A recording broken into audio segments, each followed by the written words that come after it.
Oh, well, people, ladies and gentlemen, boys and girls, you know what time it is. It is your AFN. There you go. There you go. You know it's the time. It is your AFN Friday Night Madness. And today, you know who you got here. You got your boy. I'm just K Styles. 6-man. To my stage left, you already know who this is. It's Mr. Mad Mike Sports. The man Yes, What's going on, man? How we doing? Hey, man. Hey, I'm good, man. Hey, man. How y'all like the background? Man, K Styles, we got a little bit of upgrade. Yeah, we try to we try to upgrade a little bit, man. We try to let these folks know that we try to do some things here. Yes, sir. We'll do a little something. We can do a little something, man. So I want everybody that's watching, if you like these type of backgrounds, we might switch them up every now and then. You give them the thumbs up. And like I said, if you don't like them, you give them the thumbs down. But before we start, you know how we do the shout outs. Before we start the shout outs, before we start the show. You can't do that. I want everybody to give a happy birthday to Miss Maggie T. And Mrs. K Styles herself. Yes, sir. Sunshine. So hey, I know y'all can throw a little something. Y'all got $5, $10, $20. It don't matter, man. To AFN for Miss Maggie and her twin sister, Mrs. K Style. All right, so show us some love, man. Show us some birthday love to Atlanta Falcons Nation. Y'all look at the banner at the bottom.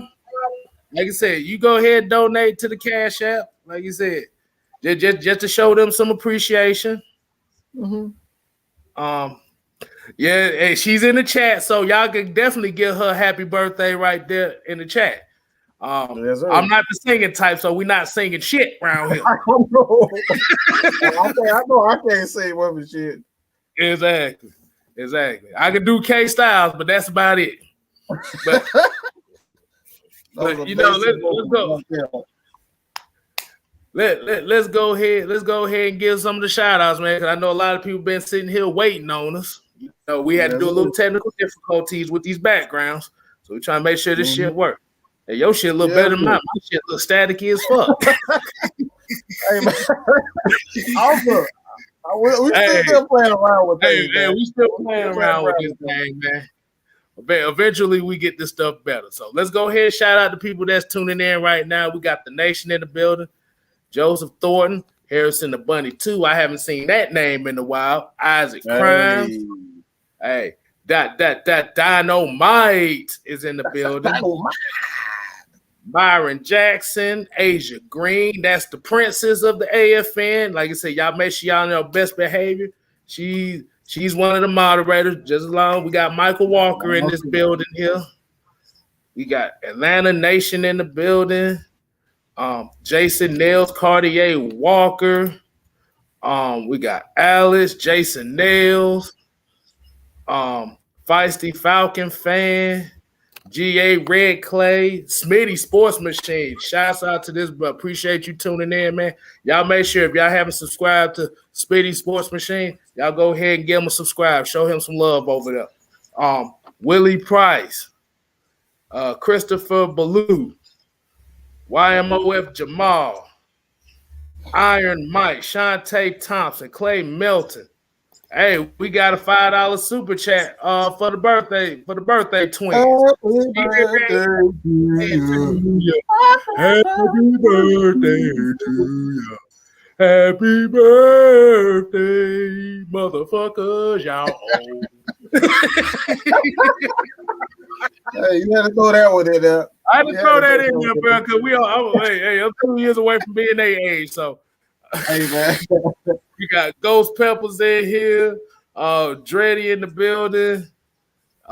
Let's go ahead and get started on this thing, man. Hey, Mike, what you got in store for him? What you want? How you want to start this Friday Madness off right? Hey man, that's kind of a difficult situation. You want to go ahead and just start it off with the obvious, Yeah, let's start off with the obvious. Start off with the obvious a little bit here. Yeah, So it's still going on, y'all. still going. You thought we was done. We thought we was done with this. We thought we was gonna be done this week. Apparently, we ain't done yet. Mm-mm. Why we ain't done yet? Let me tell y'all the honest truth about why this trade thing ain't happening yet. Ain't nobody willing to spend no money on him. Mm-hmm. What it is people thought that he was going to he thought that just on his name alone that people was going to be willing to line up for his ass. But the problem is it's not that they don't want the player, they don't want to deal with the money. Mm-hmm. And you got teams getting out and teams telling the Falcons like, bro, y'all got to come down on the price. We don't want to pay all that guaranteed money. Mm-hmm.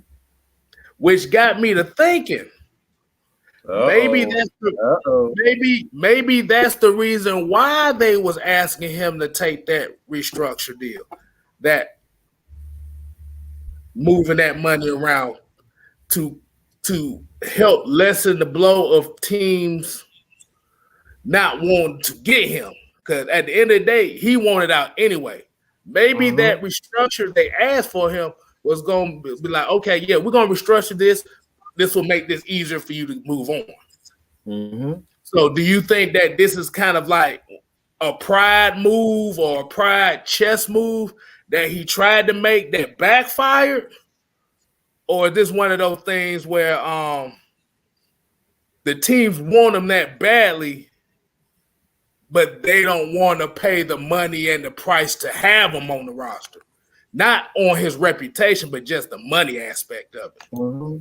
I want to get I think that's what it comes down to, the money aspect. Like that's why we keep saying like the Falcons aren't able to make certain moves just based on finances. Like this is not the NBA where you can, like buy players out, give them the money, and then the salary cap for the most part is non-existent. I wouldn't say non-existent in the NBA, but there's a way you can get around it. Like you can buy players out and and still have money as far as like and turn around and sign another guy. Like you can do that in the NBA, but like the NFL is not like that. Like it's bound by a salary cap. So like Julio, like I think this is one of those things that I talked about is like greed taking a huge part of it. Like you want your money, but you don't want to give back to the team, and you don't want to give back to the team in any type of ways. Like you want your cake and eat it too. If I were him, if I was smart, I would have restructured my deal to accommodate. Like you did not want to be here, so you got your money. The Falcons, you knew the Falcons salary cap issues. If you were smart, you would have done so. If you didn't want to be here, you would have done so. Not cooperating with the organization does not help you in any type of way. Now they're forced to pretty much keep you around and try to salvage the relationship that you couldn't. Like you did this. All you had to do was either be patient or you had to, not go on damn, undisputed and pretty much run your mouth. You did this to yourself. Now you got your teammates and the fans looking at you. You don't know how the reaction is going to be when he come out week one or see him on the sidelines during the preseason. You don't know what the reaction is going to be, but he did that to himself. All right, let's get into a couple of comments right here, see what these people think on this. YMOF Jamal, he going to get the first comment of the day. He says probably going to be until training camp unless they come to an agreement behind the scenes and keep him, but we will see in some weeks. See, the only issue with that is because of how the situation went around, it's going to be kind of toxic to keep him. Like I said in one of the shows before, if it comes down to a point where no team is willing to part ways with their salary cap to get him, he's going to come back with the hey big head text. Mm-hmm. Y'all know what that hey big head text is? That's that text. That's that text from that old flame you used to have that ain't got none in a while and is missing. So you get that hey big head text. That's what that's about. That's almost a lush exchange type of thing, but we had to use that same analogy, but it worked. But hey, that's the only time that people do that.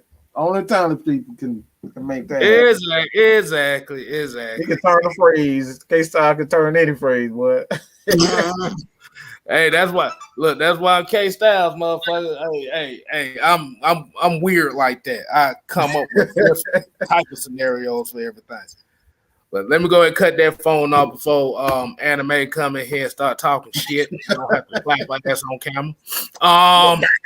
You know, goddamn what? Turn that. We got Boss. Let's see. Boss Quali said if Julio stays, I guarantee there'll be a playoff caliber team. Like I said, there'll definitely be a playoff team. But the thing is, are the players in the locker room going to be willing to deal with him, especially after how everything has played out? Because like we said before, the undisputed thing, like I said, if that's one of those cases where you had pillow talking between a player and a mentor that he looked up to that just ended up being on air. So the players in the locker room are going to be looking at him and thinking, has he been talking shit about me? Has he been talking shit about like everybody else in here? So it's that uncomfort feeling of you got a guy in here that really doesn't want to be here, but who has been pillow talking behind your back. And you know it. That's the key word. You know he been pillow talking behind your back. Appreciate the comment. Like I said, Michael Walker said 66 guaranteed for a wide receiver. That's 32. Sheesh. I bet he at minicamp. I don't think he's going to be at minicamp. I don't think they'll allow him at minicamp. If nobody takes minicamp, like if they can't come to some sort of agreement, some sort of agreement, I don't think he'd be at minicamp. But if it continues where they can't come up with an agreement with the team, I am hearing that teams are willing to show the most of the salary, but they're not willing to give up a lot of picks for it. Like that's the thing. Falcons can get people to take the salary, but a lot of teams ain't really willing to give up more than a mid-round pick for them, and that's third round picks. Maybe you can get a later second, but that's to a better team. But outside of that, like teams aren't really willing to give up anything. And it may change going into camp. A lot of teams, they'd be excited about a lot of young players, and then they get the young players on the team, and it's like, he ain't as good as I thought he was. And then maybe you might trade for Julio, but as of right now, you haven't seen a lot of these players and how they mix with their teammates. Something may change, but right now, it don't look like the Falcons are going to get anything significant, a first or second round pick for Julio. Like I said, the only thing you're going to get from Julio Jones right now is a Chick-fil-A coupon for Sunday afternoons on February 29th. That's the only thing you're going to get for him. And for the people in the back that don't understand what that means is they not finna get shit for him. And layman term, you ain't getting shit, bro. You ain't getting nothing. Like you said, you better get if the best deal that you have is a third round pick, damn it, you better do it. Because like you said,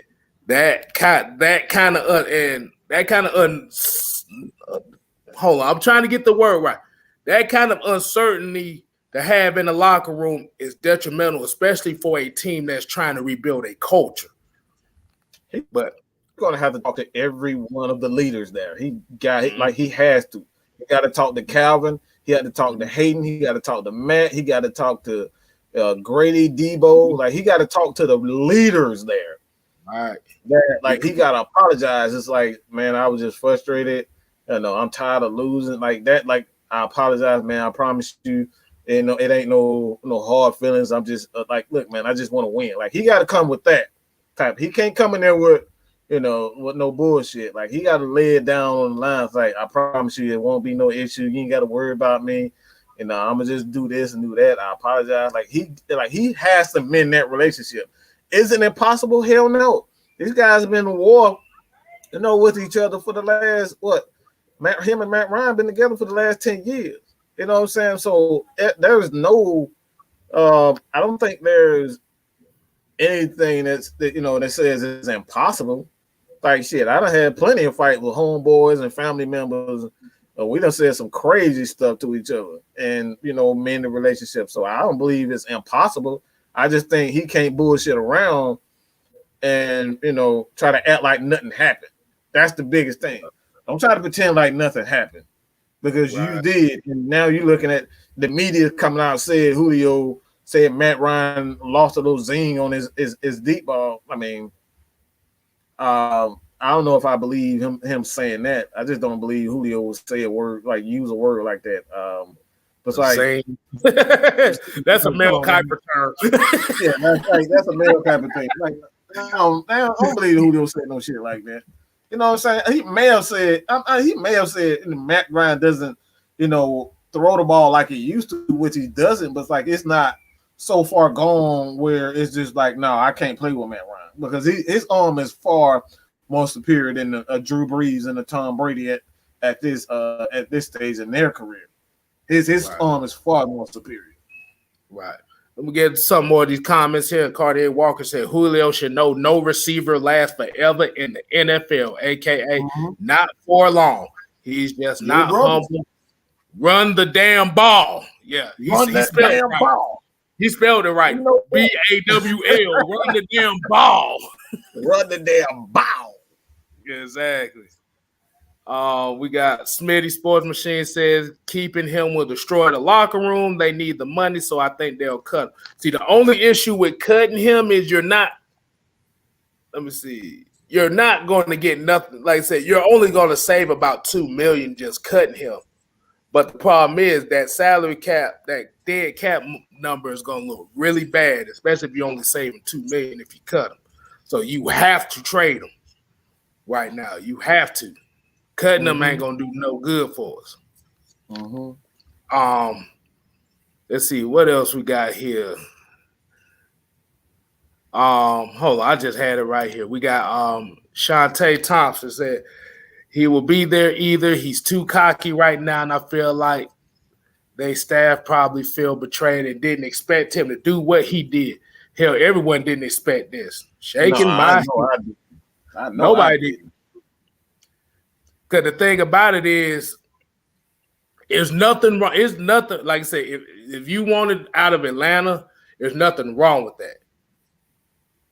Like you said, nobody expected this because everybody expected him to he being like the anti-diva receiver because outside of Larry Fitzgerald, who else is really kind of like the anti-diva receiver? So Julio was fitting that mold. But it's not what he said to Shannon Sharp. It was how he said it, which kind of rubbed the people wrong way.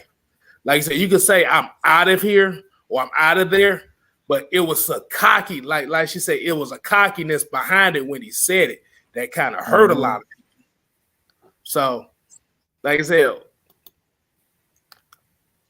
and I said this before, it opened Pandora's box, and I don't think Shannon Sharp, I don't think Julio and his camp realized how much damage that actually did to the value of what they want to trade. And that's why you gotta do. That's why we said, like, a lot of people over here, y'all feelings about this business. Like, yeah, that's a term, but that's a loose term. That's loose. Right. That's a loose term. That's up for interpretation. Because some people do bad business and they make a lot of money, and some people do good business and they make a lot of money. But the thing with the bad business is you make so many enemies. And you see Mr. 45 is a perfect example of that. Yeah, he made a lot of money, but he made so many enemies. People want him gone. And I'm talking about not just gone, but gone from the face of the earth type bad business. Like that's the stuff. There's a couple. Is it right there? I always say every action has a reaction and a consequence. Right. What do you want? Right. So I want you to get your take on this comment right here. YMO F. Jamal came with another one. He said, I saw the other day Deion Jones said the players haven't heard nothing about the Julio 1 out thing, saying the locker room not worried about nothing. They just dialed into work. Well, he's lying when it comes down him having heard. He's lying. Just that's bullshit. But I do believe he just dialed into work. But like, come on, stop lying. Stop lying to yourself. Everybody, got Twitter, you got Instagram, you got ears. Trust me, y'all niggas know when. My bad, damn. Y'all know, bro. You already said it. Hey man. Y'all niggas know how we do around here. Yeah. We talk shit. Hey man, he do. Come on, bro. Like, word on the street get around fast. You know what I'm saying? That's all I'm trying to say. Everybody know word around the street get around real fast. It only take the right person for everybody to know everything. And that man, like saying a statement like that, come on, he know he lying. He just, I believe when he say they dial into work and they not concerned. Man, we sorry, all right? We just turned this thing all ghetto, just by saying that right now. But hit this other comment right here. Chuck Ford said, I think he's just frustrated on losing seasons. Correction. He might have been frustrated on losing seasons, but that's what we've said before is when you had a chance to leave, you should have left. When you had them 2 years left on the deal you had before, that was your opportunity to leave. Because remember, we went 2 years in a row not making the playoffs. If you felt like it was losing season, that was his opportunity to leave. The problem was he thought about the pockets first before the losing. Man. Mm-hmm. And the issue was that this team lost in so many different fashions. Like, bro, we lost 8 games by 6 points or less last year. We lost 8 different ways that we didn't think was fucking possible. Let's be honest. We lost the game scoring a touchdown. How the hell does that happen? We lost the game scoring touchdown. We lost the game looking at the ball on an onside kick. We lost the game on a dropped interception. Mm-hmm. We lost the game with Matt Ryan throwing 3 interceptions. Like, we lost in so many different facts. That's 3 years worth of bloopers that just happened in one season. Mm-hmm. And here goes Sean Jones with his Matt Ryan shit talking about his arm weaker than the Dollar Tree alkaline battery. Boy, get your ass up out of here with that shit. If you want an arm weaker than a Dollar Tree alkaline battery, you go look at what's his name? Go look at Chad Pennington's highlights. I know you was thinking see what a weak arm looks like. But that's Sean Jones. We know what he do every time. He always in here talking shit, so we can deal with that. Mm-hmm. Let's see. Dr. J said there's another reason why Julio's leaving. Idiot fans hating on Matt Ryan, who is one of the consistent players on this team. That's an interesting comment. That's an interesting comment. I think that if Julio really doing that, like, he dumber than I thought he was. Like, you gonna leave because people talking about your quarterback? Think about what that. You're leaving because people are talking about your quarterback. Right. We'll be like, T.O., that's my quarterback. Ain't no way in hell. I'm sorry, that's hard to believe. I will say this, that Julio may have just tired of fan base. I don't think he's leaving because of Matt Ryan. I think he's leaving because of the fan base just ain't worth shit. Like just like a lot of fans, like we got a lot of like I say fake in the sense of the word fanatics. A fan is somebody who loves their team by all means, and they're never going to trade. They'll never trade or jump on another bandwagon. Like you are a true fanatic. Your passion for your team is through the roof. Mm-hmm. There ain't nothing to get that. So by the sense of the word fanatic, I say it's not a lot of real fanatics out here. You may think you're a fan just because you like watching a team or like watching the person on the team doesn't necessarily mean that you're a fan. The true definition of a fan. And that's the problem. I think a lot of people don't know the true definition of a fan, and they like, okay, guess what? I'm a fan. So when people pull their card, it's like you don't do this and you don't do that. You're not a real fan. The real fans don't turn on the quarterback because he didn't quote unquote win the Super Bowl himself, or he didn't score 50 points instead of 40 points in the game. Like, come on, we got Falcons fans out there like here. Matt Ryan should have scored more points. Like, motherfucker, did you not see the Dallas game? He scored plenty of points, and they gave up that. 2012, 17-0 lead. That's more than sufficient. Going into a second half, 28-3, 3 minutes left in the third quarter. They scored 27 points in a quarter, not even a whole quarter and a half. Just say a quarter.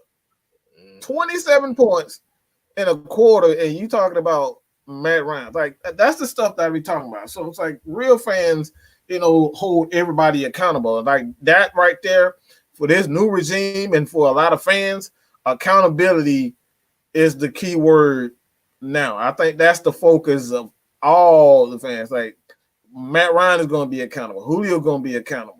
The coaching staff, Arthur Blank, everybody got to be accountable because we haven't had that. Right.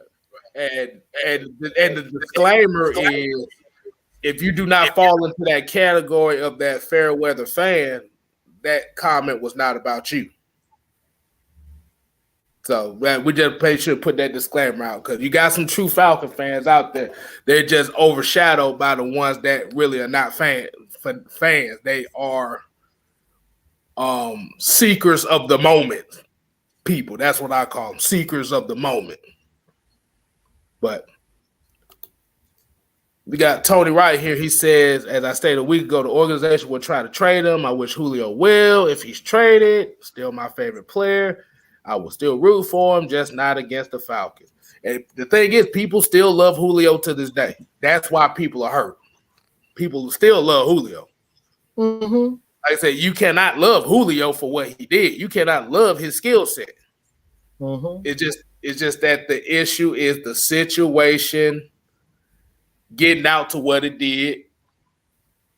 It makes you look at him at a different light as far as the diva side. So, like I said, ain't nobody rooting against Julio. I wish him the best. If he feel like he can win somewhere else, hey, you go ahead and chase the ring. You do what you do. Mm-hmm. The thing is, now you have to worry about your image as far as your teammates. That's where the real issue comes. Because that word get around. Like word get around. You go into a new team. Julio did the same thing to the Falcons. Will he be talking behind our damn back? Because obviously, like if he want out and he doing stuff like this, what is he really doing behind the scenes? Can I trust what he's saying? That's the biggest thing when you're trying to develop young talent. Can you trust Julio? Can you trust what he's saying from a player standpoint? He's teaching you to always be ready and be a good teammate, and then you up here, You plotting to go to hell, go to another damn team. You plotting to do this. Can I trust what you saying? Or what you saying to me is bullshit. So that's a lot. That's why we talking about accountability. Yeah. And I loyalty and trust. I know somebody personally. Like one of the customers in my job. Like you said, we found out they drafted Kyle Pitts. He said he was done with the Falcons because they still had Matt Ryan. I told his ass personally, I said, if I catch you wearing a Falcon jersey, anything Falcons up here, I'm finna roast the shit out you in front of everybody. I'm gonna snatch that shit off your damn back. I'm sorry. I mean, you can't, like I said, if we're able, see, only reason I'm saying like this because, like most people know, I'm a Georgia Tech fan, and I've had plenty of people ask me why I haven't jumped on the Georgia bandwagon because, motherfucker, I'm not finna do that. Like I said, that's my team, and through hell and high water, that's who I'm gonna ride with. But Cartier Walker came in here. He said, some people out here not real fans. I say the same thing about my fake Tampa fans. That's just like Tom Brady. I've been riding since 1995. So he was right around the war. He was right around when they really started building that defense and the identity of that team. So, yeah, he was a fan back then when they had the Sherbert jerseys. Woo-hoo, boy. He had them Sherbert jerseys, boy. That's a real Tampa fan. That's a real Tampa fan right there. If they was wearing the orange Sherbert jerseys back when they were bad and you were still a fan, hey, props up to you because most motherfuckers ain't even going down that route. Robbie White here said, I remember seeing those same Falcon folks around my way hop on Carolina's bandwagon flying flags and shit when they went to. Oh, boy, I remember that. Oh, yeah. Especially when 15, when Cam went off. Man, people all around Atlanta had Carolina shit on. I remember that. Right. Smitty said, fair weather fans get on my nerves, ride or die, jump your ass off. Yeah, exactly. Like, what the hell? If you don't believe in the team, if you don't want to, I'm tired of the organization. I'm gonna take I'm gonna be a Carolina fan. I'm gonna go Tampa Bay. Well, get your ass on. Bye. Adios. Oh yeah, just like the couple guys on Twitter that like to tag me and Mike and shit, talking about how they gonna jump off the bandwagon shit. Like, motherfucker, you don't have to announce it. Just do it. No, just do it. No, we're not finna cry for you to stay. That's just like we say with Julio. We're not finna cry for him to stay. I'm not begging no grown ass man to stay somewhere. You want to go, you go. And Nathan here said, okay, fake fans give up before the season start. Yes. Instead of looking at this new regime as a new start, you ready to give up on it because this is not Kansas City team. This is not a Tampa Bay team. This is not Green Bay. Like I said, you expect immediate results as far as we need to go to the Super Bowl every year for 6 straight years. Like, dude, that is impossible.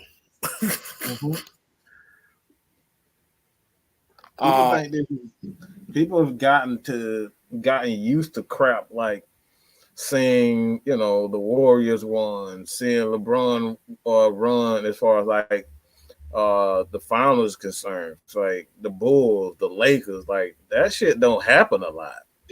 Like you see it, like even with the Spurs are not the same team anymore. Those runs don't last. You seeing LeBron era coming to an end right before your eyes. That shit don't last long. Right. You got, like I said, you gotta appreciate what, because like I said, you don't want to be one of those fans that then gave up on a team, and then all of a sudden, as soon as you gave up on the team, then the team succeeds, and now it's like, God damn it, I'm with this team now. It's like, bruh, nah, stay your ass over there. We don't need, like I said, you don't need that energy. You really don't need. I seen a comment somebody here was saying they was following the Falcons. They say if you hold on, if I could find it, it was basically saying that if you was able to deal with Byron Leftwich, Joey Harrington, and Chris Redmond that 1 year, and then before that you could deal with Doug Johnson and Kirk Kidner, oh, you a fan. Ooh, trust Lord. Me. Oh, them years was terrible. Yeah, like Ghost People says, what's the point of making a public announcement for attention? Just get the fuck out. Because these people, I'm gonna tell y'all this, and this is a realization. Most people that do that are people that ain't got no friends or no women.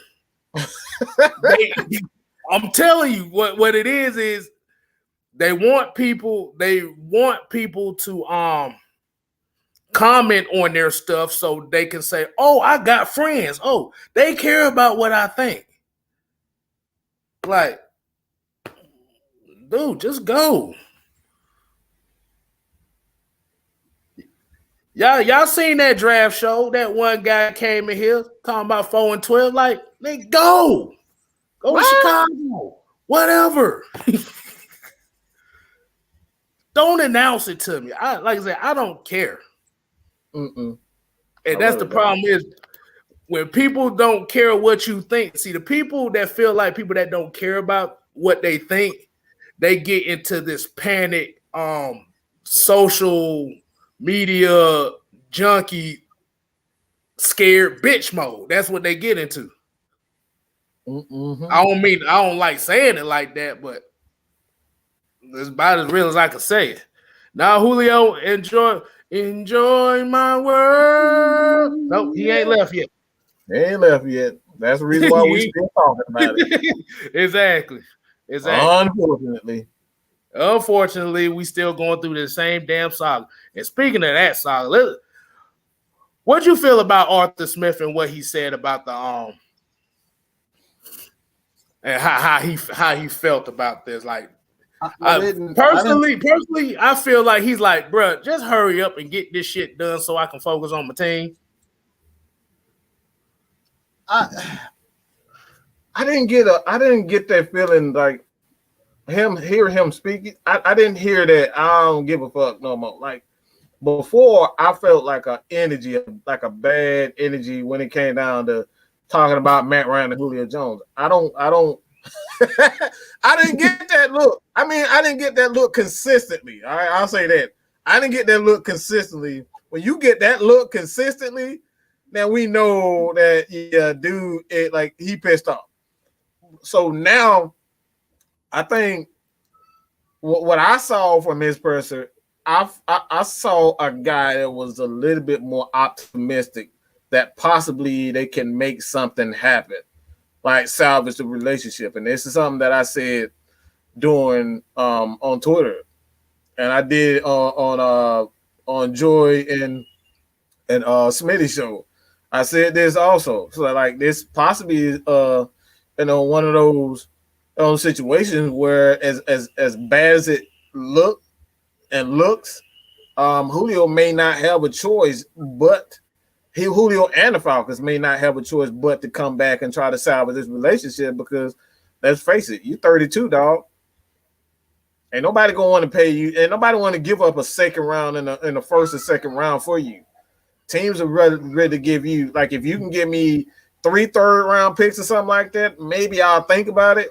But it's like I don't think teams are willing to give up a first and second round pick even for Julio at this age. So it's like I like as far as Arthur Smith, I just think the energy that I took away from it. I want to know what you think. Like, what do you take if you saw the press? Was like, I didn't feel like there was like a definite I'm getting rid of Julio. I was like, we'll just see what happens. Like, we'll see what happens in minicamp, like that type of thing. When you say things like that, that leads me to believe that they are actually communicating with him.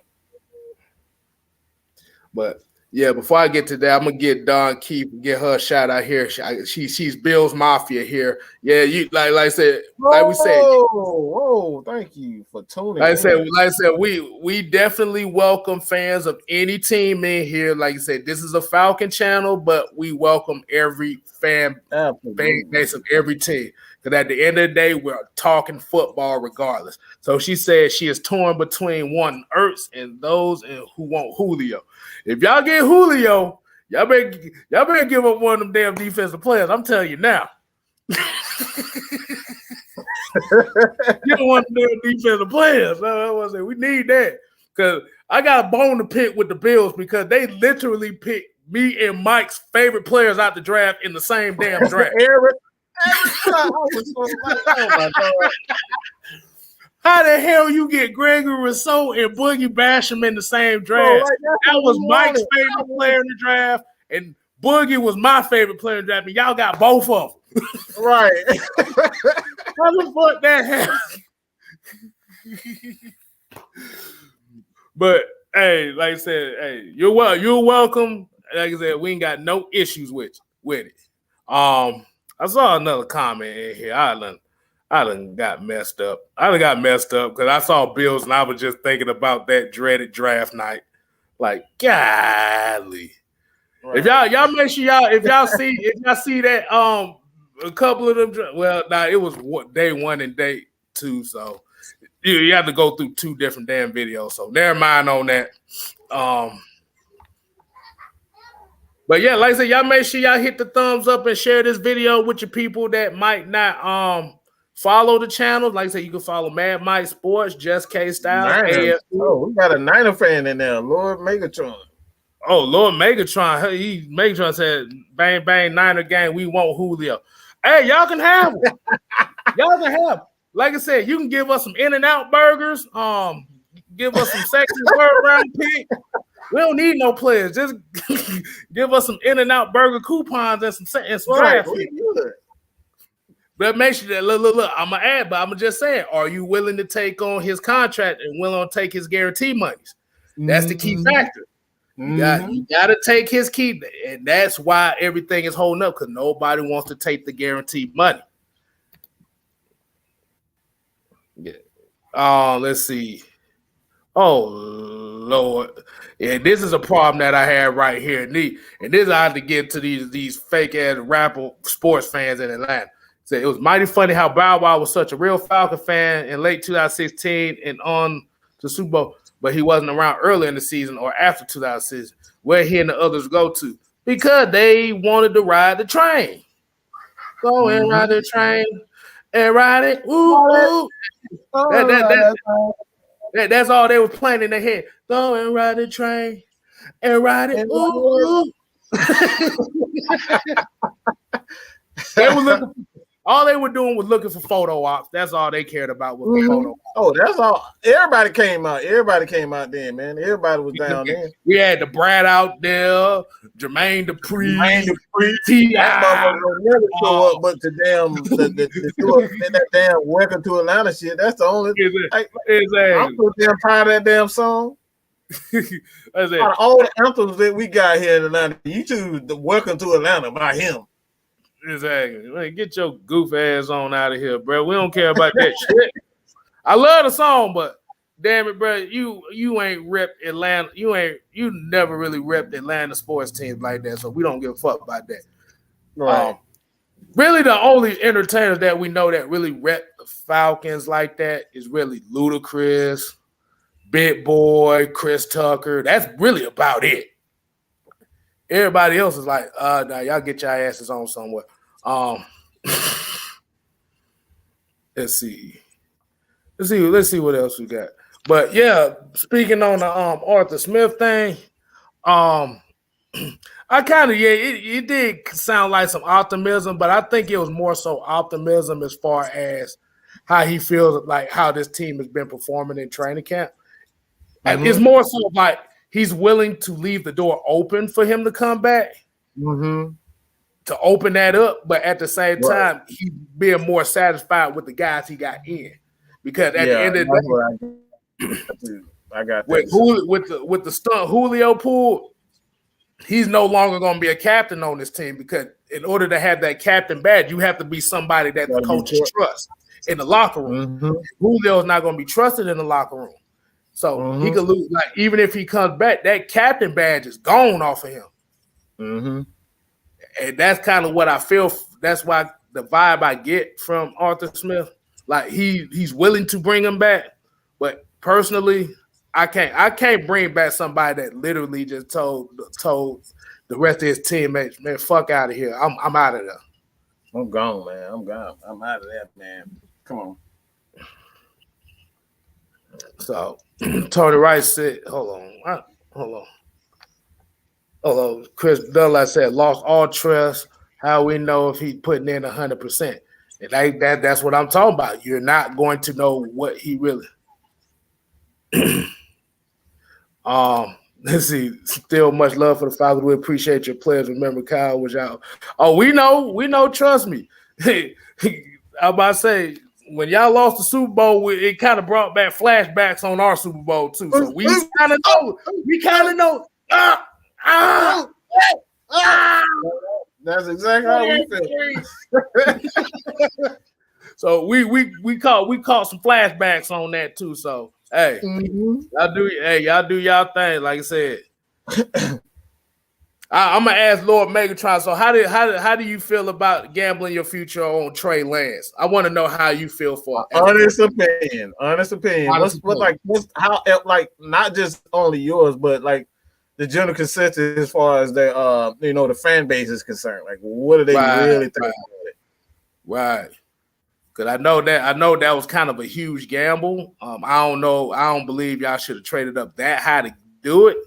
But that was just one of those cases where do you feel like that you have confidence that it will get the way y'all need to in the next couple of years, or is it just one of those that we just shooting for the stars hoping we hit something? But we got a $5 super chat. $5 from Daniel Bell. He said, Coach Arthur Smith said he's talked to Julio and all the players. Matt might be right. Go look at the press conference. Yeah. He's talked to all the players. Cause he hold on. Let me put I'm about to say, does this look like a face of a guy that looks like he got something to hide? Well, that expression, he looked like he got something to hide, but he don't look like a serial killer. All right, that motherfucker was crazy. Exactly. Navy SEAL, that's what it is. Got that Navy SEAL, that's what the hell. That dude is Army Ranger. That dude ready, boy. Oh shit! Hey, look! I got a shout out for the background. He said, "I like that background of Jason Snell." Yeah, man. Appreciate it, man. Only reason I put Jason Snelling back there because he was one of the reputation guys for the catchphrase for the Atlanta Falcons in 2021, and that is "Run the damn ball." Ball. Ball. BAWL. Ball. Right. And then, like I said, plus also, my aunt used to be a president for the Epilepsy Foundation. Yeah, he was one of the main athletes that represented the Epilepsy Foundation. So he gets a double shout out on that. Mm-hmm. Yeah, he suffers from it. He suffered from it even when he was playing. Right. And that ain't no joke neither. And that's kind of what hurt Justin Fields in the draft. I know he didn't fall that far, but that was the story they was putting out with Justin Fields, that he was admitting that he had epilepsy conditions and stuff like that. Mm-hmm. He's still hell of a quarterback, but sometimes that red flag as far as neurological issues can scare teams away. Yeah, you just don't know what, because again, you talking about the brain, like that's the most sensitive part of just your existence, to be honest. It's like you just never know when it can be, it could go left, and especially with a guy that played quarterback and you're always constantly getting hit, like that could possibly be a problem. Mm-hmm. But like I said, man, like again, We saw Jason Snell, he's a running back. All they do is get hit. That's not, like I said, we're not saying that's going to be the case for him. We just like teams, when you invest in $100 million in quarterbacks these days, are you sure you want to take that chance? So that's what we talk about. Like, it's the money aspect of things. Because if you pay for a quarterback to pay, 5 years with $100 million, and something happens to him, like you just lost, 60, about $50 million plus because he retired early. So it's like you don't want to have to do that from right. I mean, you're saying it right now. The Falcons invested $60 million in Julio Jones, and he decided he just wanted to quit. So it's like that's essentially what we're saying. It's like, do you want to take that chance if the player just either wakes up one day having too many complications from his epilepsy, and he just decided to quit, but you invested $100 million, and quarterbacks these days, they getting $500 million contracts. So picture if he signs a contract with the Bears, he goes on to be on the throw for 3,000-4,000 yards this year as a rookie quarterback, and then something happens with his epilepsy and it triggers something, and now he's like forced to retire. You done invested all this money into this player, and now he gone. Like, that's how the Falcons are right now. They invested all this money into Julio, $60 million, and all of a sudden he's gone. Right. That's gonna hurt. Right. Hold on. Brian, people said my new slogan for us as well is 60 minutes of football. I'm glad you said that, because I haven't put this up in a while. 60 minutes of fucking football. Right. Y'all forgot I had that up there too. That was our slogan last year, because we could never. That was our slogan. We wanted 60 minutes, not 55 minutes, not 40 minutes, not 59 minutes and 30 seconds. 60 minutes. But let's go. We got a $5 super chat. BitSurge 559 said if Julio does come back, the team is going to get him to look like the movie Mighty Ducks where Adam Bates entered.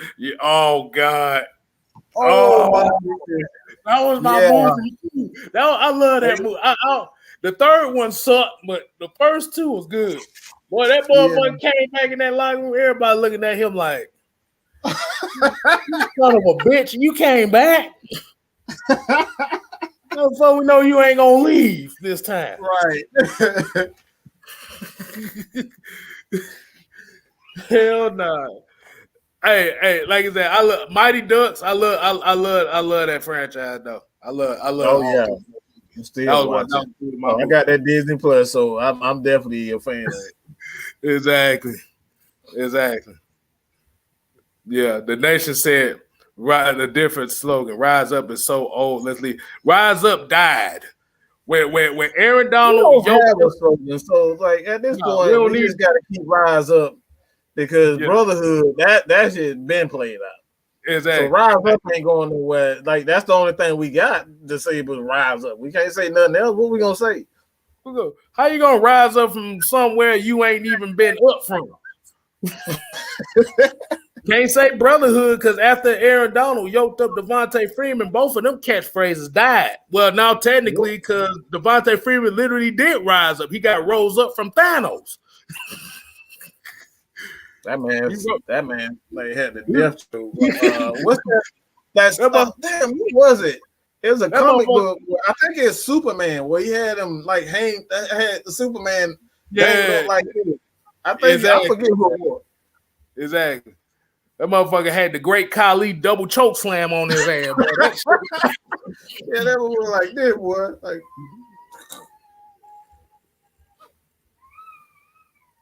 oh man. Tony Wright said, I like our young linebacking core. Dante Fowler, Michael Walker, Fourier, Dion, plus Martavis Mingo,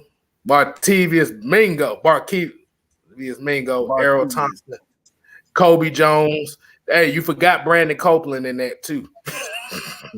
Got Copeland in there too, man. Michael Walker, got a bunch of guys, man. Yeah, exactly. So it's competition, and that's where we, and that actually leads to the next topic we're gonna talk about too. I know it's kind of been an hour.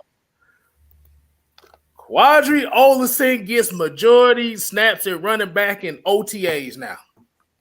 That right there makes me smile, boy. Oh, everybody like this. Yeah. Photo op.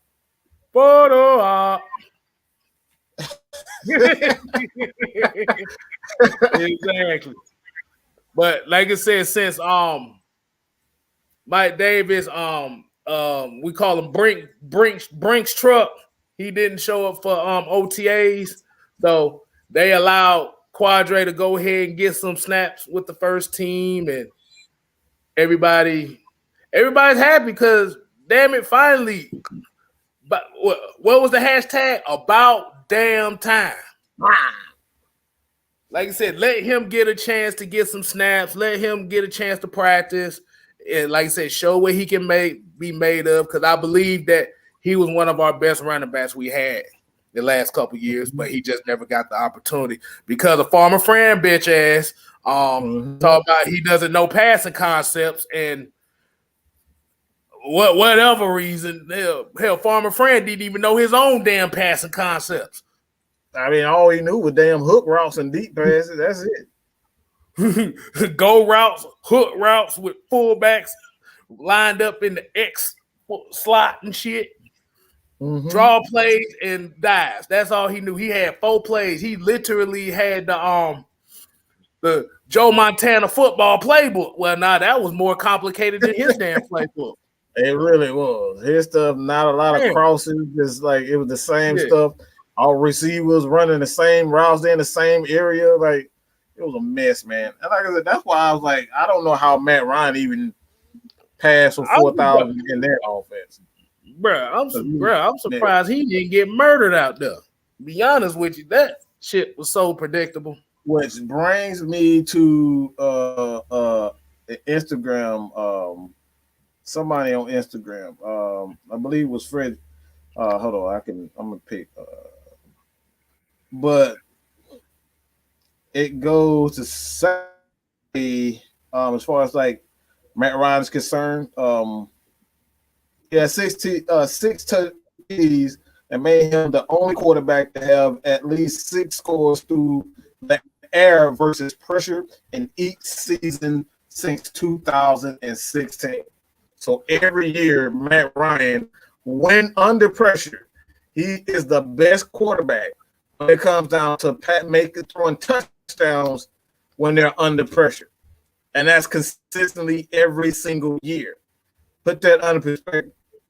When your quarterback is constantly under pressure, he's like one of the only quarterbacks in the NFL since 2016 that gets every single year 6 touchdowns plus when it comes down to throwing touchdowns under pressure. That's the key. Under pressure. He's the best. Respect the man. Period. And that's without a running game. No running game. None whatsoever.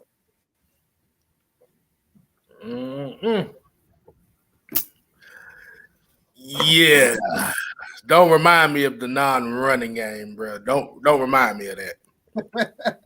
Lord have mercy. Bruh, I couldn't believe what I saw. Like I said, I understand Todd Gurley wasn't the guy that he used to be and stuff like that, but come on, you got to do better than that.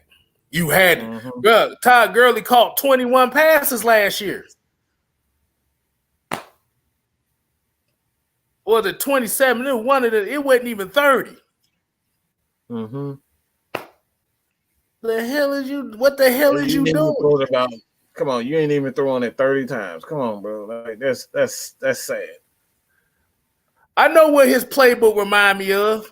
I'm gonna ask the people in the chat. Do you remember the Tiger handheld games you used to get at the store, right? Remember Oh Bo my Jackson God. football? Oh my God. Remember Bo Jackson football? Oh my God. That was the Dirt Cutter playbook. Oh, you keep talking, Mike. I'm finna find a picture of that. I just see this question. Why do Falcons fans come to Panthers podcast and always be so mad for? Any thoughts? What exactly are they mad about? Like, most of the Falcons fans are just always mad because they don't have a running quarterback. So they always complaining about quarterbacks. I don't know why they running to y'all damn Panthers, because y'all ain't never had a quarterback. So I don't know why they running to y'all podcast. Cam Newton ain't never been no quarterback. So I guess I don't know. Maybe they run to y'all so they can, dream about Michael Vick. I think that's the best thing I can get out of it.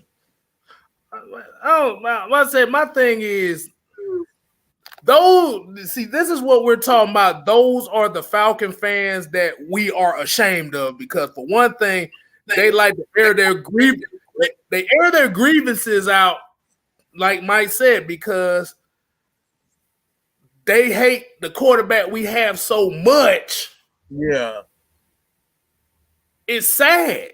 Like I said, this is why like the AJCs and the other sports medias down here in Atlanta don't really take this team seriously because it's fans like that. See, like I said, that doesn't represent all Atlanta Falcon fans.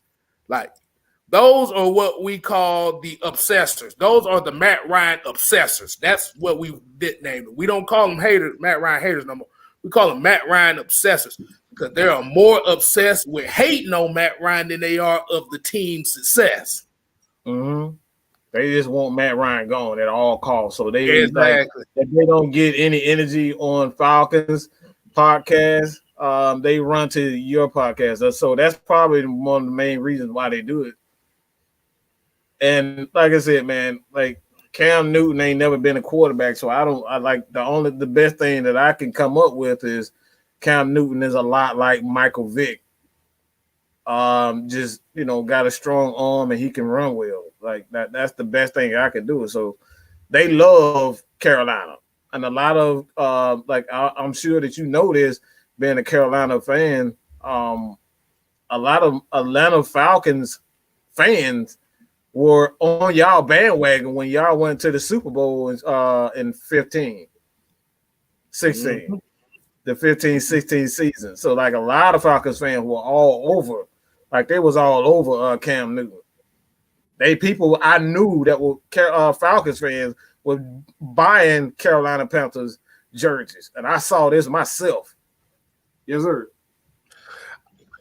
I found the Dirt Cutter playbook. You remember what I was talking about? I found the new Dirt Cutter. This is what Dirt Cutter was calling his plays on last year. I want to know if y'all remember this. This is what he was calling his plays on. Mike, look. That what he was calling. Oh my God, boy, we have some beautiful days, bro. That's what side to side. Lord hell, yeah. That is what Dirt Cutter was calling his plays on. He didn't have a play sheet. He had that. Ooh, boy. Farmer Friend didn't know a goddamn hook route for anything. He just what's the buttons on there? Pass, player, kick, score. Oh my goodness. Oh man. That brought back so many bad memories of worn out batteries and shit. Stealing the batteries out of the remote. Exactly. Getting your ass whooped. Hey, guess what, people? We got a guest tonight. I bet y'all didn't think this was gonna come. We're gonna call him the voice of the voiceless,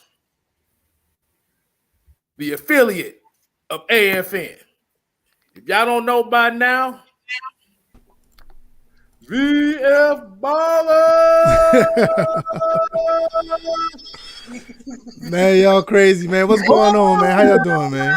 That's what we're gonna say from now on. Ballin'. What's going on, y'all? Y'all having a good one, man? How y'all been, man? How y'all been? Oh man, I'm sorry, but that Tiger handheld just brought back some funny ass memories. Yo, I couldn't help but to laugh when I saw that. That's the first thing I saw when I came out. Like, hey, but you know what though? You know what? Another offensive coordinator been doing that too. What's his name? He's in Texas right now. Oh man, he was our offensive coordinator. Oh, you talking about Sarkisian? Yeah, Sarkisian. Yeah, he was pulling off that playbook too. So oh man, hey, I had some fun on that little handheld. Y'all playing? He got better towards Hey, shit. Hey, we had fun, boy, until them batteries ran. Boy, you had to make sure it was light outside. Boy. If it was dark, exactly. You can only play that during the day. But yeah, man, I was out with the family earlier, man, and Miss Maggie hit me up, and I was like, yeah, I just walked in the house, so I'm good for a little bit. So I was watching, while I was out at dinner or whatever, so I was seeing what y'all was talking about. So, hey, man, this thing with Julio, I was talking about this on my channel. It's like, if Julio has to come back, man, it may, I don't know what they're going to have to do, but I don't think it's going to be that big of a deal, because I think because Julio's pretty a quiet person, but I don't know how it's going to play out as far as his production on the field. Is he still going to be, the same guy that want to take plays off or whatever, or is Arthur Smith actually going to put him to work? Because I think that's one of the reasons why Julio wanted to trade at the beginning, because Arthur Smith is not one of these type of coaches that's going to let him do what he's been doing for the past 7-8 years. So it's going to be really interesting if that does happen. But I mean, I'm at the point now. I don't want to say it like this, but I'll take second or third round pick for him at this point, because I'm tired of hearing about it personally. It's either he gonna be here or not, because I like what we're doing as far as the team collectively, and we're starting to get an identity. Y'all remember this song? Y'all remember this song by the Youngbloods? If you don't give a damn, I don't give up. Don't start no shit. Won't be no shit. That's the anthem from this point on, boy. When it comes, I want to hit this comment right here. Either Ice Up Son said, Vic warned me too, Mad Turtle. I damn sure know it wasn't Mad No Sense, because that passing vision cone was shit for Vic. hey, that vision cone was like this. That shit was like this. You weren't playing Mad No Sense on all Mad with No, absolutely not. Absolutely not. I tried playing Mad No Sense there a couple days ago on All Pro, boy. That vision cone scared the shit out of me. Man, you couldn't see nothing like on that thing. I'm gonna see if I can see you the picture of that, boy. Man, that vision cone was horrible. Oh my God! Don't remind me. He couldn't see. Look at this. Oh my! Let me see if I can send this to you. Only thing I know is, bro, that vision cone was just terrible, bro. All right, I'm gonna send it to you on a DM so you can pull it up on Twitter. Oh Lord, hold on, let me see. Let's see. There you go, right there. See if you got it right there. I sent it to you. That was the vision cone that he had in 06. Oh God! I'm gonna have to pull that. I'm gonna have to go through some processes to pull that one up here a little bit later. That sounds like that's gonna be fun. But Cartier Walker said Nathan said he'll trade Sean Jones for some Payless shoes. Oh, now they get no Sean there. Wait a minute. Like I said, y'all keep talking. I'm gonna go ahead and crop this up and bring it up on the show. Yeah, put that on the screen. They need to see that. They need to say that. Once again, man, I appreciate y'all having me once again, man. You guys are awesome. I love the content that we've been putting out, and all the commentary from different perspectives from Mike Styles, Jude, Smitty. You know, like I said once again, man. It's good to have this voice here, and I saw the lady from Bill's Mafia over here. Like, hey, you know, you guys don't be shy just because you see the red and black over here. I mean, you guys can comment and tie in your affiliation to your teams over here as well, because even though we do represent Atlanta Falcons and even Atlanta sports, we are sports fans, right? We sports fans and sports fans. Right, and we like to hear perspectives from other sides as well. So that's always awesome. So, you know, appreciate that. That's great. But I do want to think like as far as mandatory mini camp, Mike, how you think that's going to go down? I don't expect number 11 to be there, but do you think it's going to get more intense because they're going to get further into the playbook or whatever they're going to do throughout the preseason? How do you feel that's going to go? Well, you mean as far as like the Julio saga or just the team in general? Oh, you can say both. Both is fine. I mean, how do you feel about that? Well, quite frankly, I just think this team is just. I think this coaching staff and the mindset is going back to the Dan Reeves era. Oh, he done cropped it already. Look at that vision cone. Hey man, I forgot about that vision cone. Man. That shit was fire. Boy, that vision cone sucked. Whatever, he can't see nothing. Bro, that's the whole side of the right side of the damn thing was. Peyton Manning can see the sideline and everything. Bro, that's not even the all Mad cone. That was all pro. Yeah, that thing was like, ugh. Yeah, Mike Vick got straight tunnel vision. Great tunnel vision. They got him looking through some binoculars and shit. Right, he can't see nobody else on the field. Hell no, boy. That, like I said, that they did that to counter the Michael Vick cheese of 04 and 05 because everybody knew that, okay, all I got to do is run back 25 yards and then run up 75 yards. They're like, oh, you think you finna throw this ball? We finna put this vision cone on your ass and see how you do. Right, boy, exactly. Boy, you all the folks that played with the Falcons before that game, they tried the Falcons that game, boy, they're like, man, fuck this. I'm not playing with them no more. Because he was sick in 04. Man, he was Bo Jackson on 04, bro. Right, exactly. They had to switch it up, man. But yo, Mike, like before you saw the tunnel vision, how you feel about that? How they gonna turn up? Or how you think things are gonna change? Is it gonna be more intensity with the OTAs? In case I want to know your thoughts as well. Well, I'll let Mike first. Yeah, I just believe that the vision for this team is going back to the Dan Reeves era, where it's just going to be a mix of young and old veterans.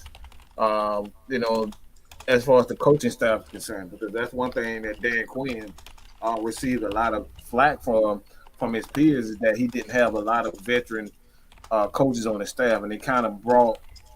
Like he believed in, this is like the NFL in itself got to a point where it was, they wanted the young, vibrant guy. And they've tried to forget about guys like Dean Pease, Wade Phillips, Romeo Cromwell. Like a lot of these guys got left behind. And then when things got tough, it's like, oh, shit. Like you see it happen in Tennessee. Like they ran, like Mike Vrabel ran off Dean Pease. Like he ran him off, and then he tried to, mimic what he did, and it didn't work. So it's like I feel as though they're getting back to the old style of coaching. You got to have a mixture of young, vibrant coaches mixed with that hard nose, no talk, like no bull crap.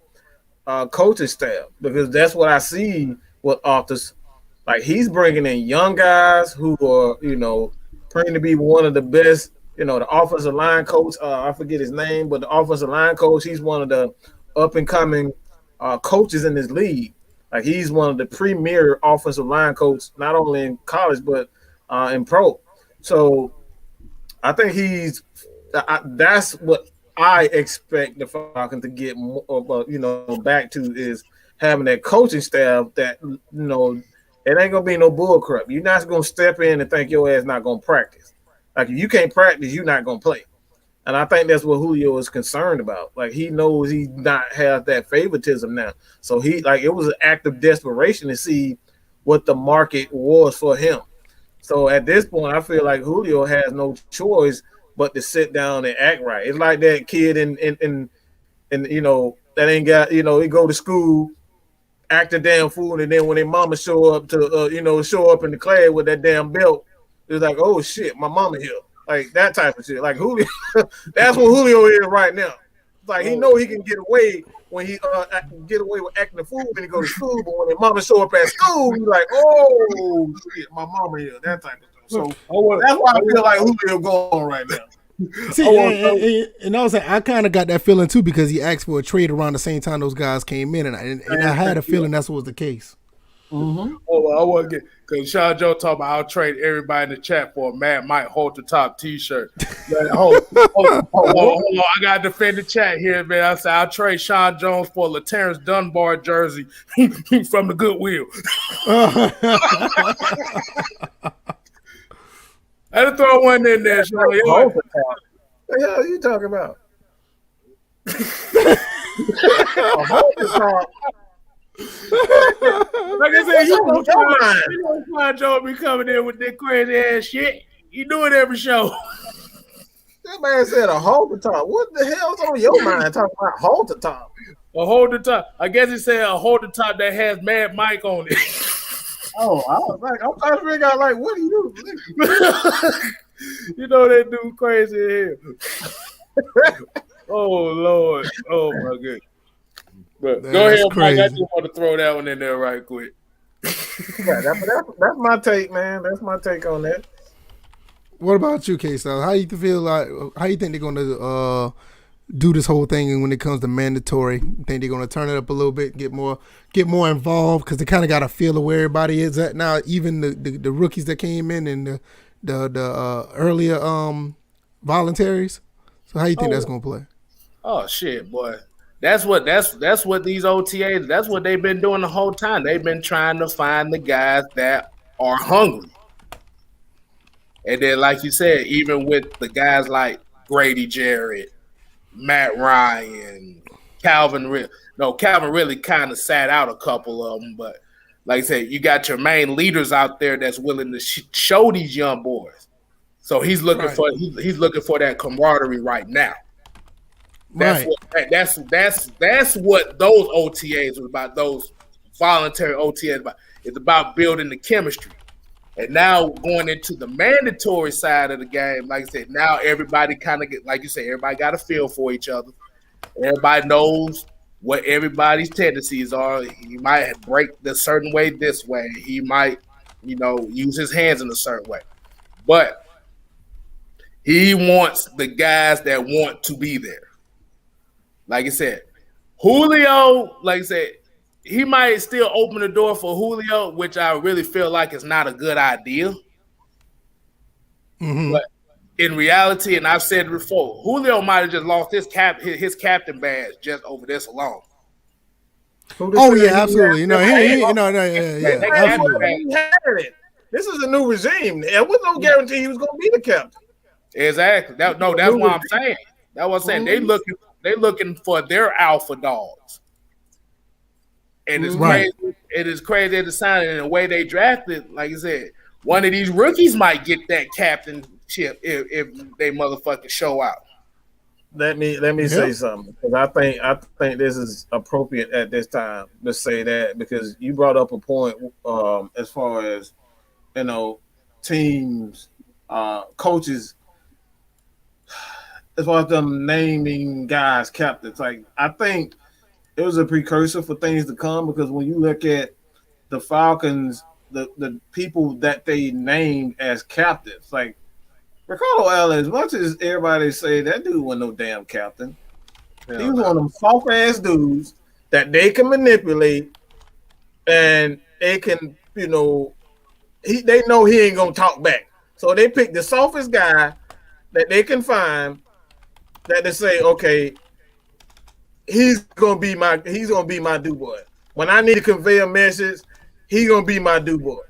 So it's not like one of those guys that's like, back in the day you had guys like Jesse Tuggle who were the leaders. They spoke up on the field, outside, like they were that guy. Matt Ryan's like, that's what I see, because like Julio, I think he was one of those guys. I think that was one of those things where they, that was a no-brainer for Julio to be, but like guys like Ricardo Allen, man, like let's be real. Like, was he really a damn leader? Did anybody really listen to him on the damn field? He never said any damn thing. He never said anything on the field. He never screamed or yelled. He never got animated. Like, he didn't do anything. All you see him on the sideline is everybody quiet. Everybody damn quiet on the defense side of the ball. So I think, like, this regime is going to be interesting to see who are going to be those captains. Are these going to be vocal guys? Guys like Frank Darby, like, who's animated. He get hyped. Like Sean Weatherspoon. You know what I'm saying? They get hyped. Like, it's going to be interesting to see who's going to be the leader and not these little damn pussyfoot ass players that really just spokesmen for the coaches.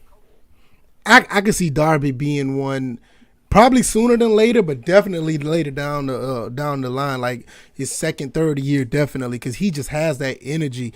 And if with that on top of the discipline that he said that he had, because a lot of people don't remember. Even when he did his interview with the press, he said that he learned a lot from what's the coach of Arizona, Herm Edwards. Mm-hmm. He learned a lot from him about being yourself, but knowing when it's time to be, on point and be disciplined is the time and place for all that. So he already had like that NFL style type of coaching already. So he's probably way ahead of some of these other rookies that's already there. Because don't get me wrong, you got guys like Kyle Pitts or whatever, but who is this coach in Florida? Does he has that pedigree from an NFL standpoint?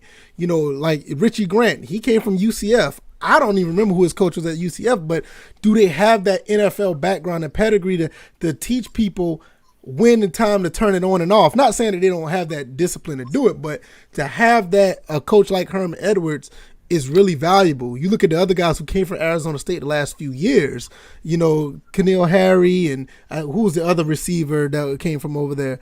You don't hear nothing about them as far as them, actually being undisciplined. So I think it's a very valuable tool to have a coach like that in college. Mm-hmm. Definitely. But you said what was Ricardo Allen worth? I'm gonna go ahead. I'm gonna put y'all a picture of what Ricardo Allen was worth. I wonder if y'all remember these shoes. Oh no! That's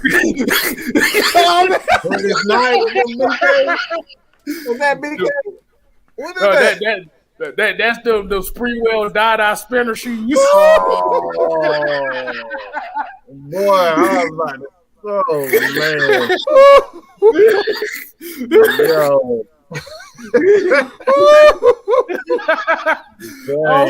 Somebody said them shits was terrible. Oh my goodness.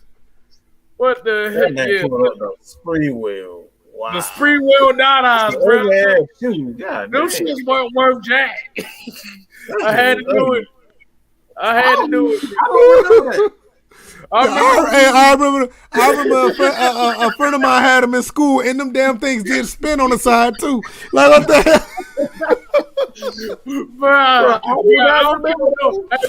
Hey, look!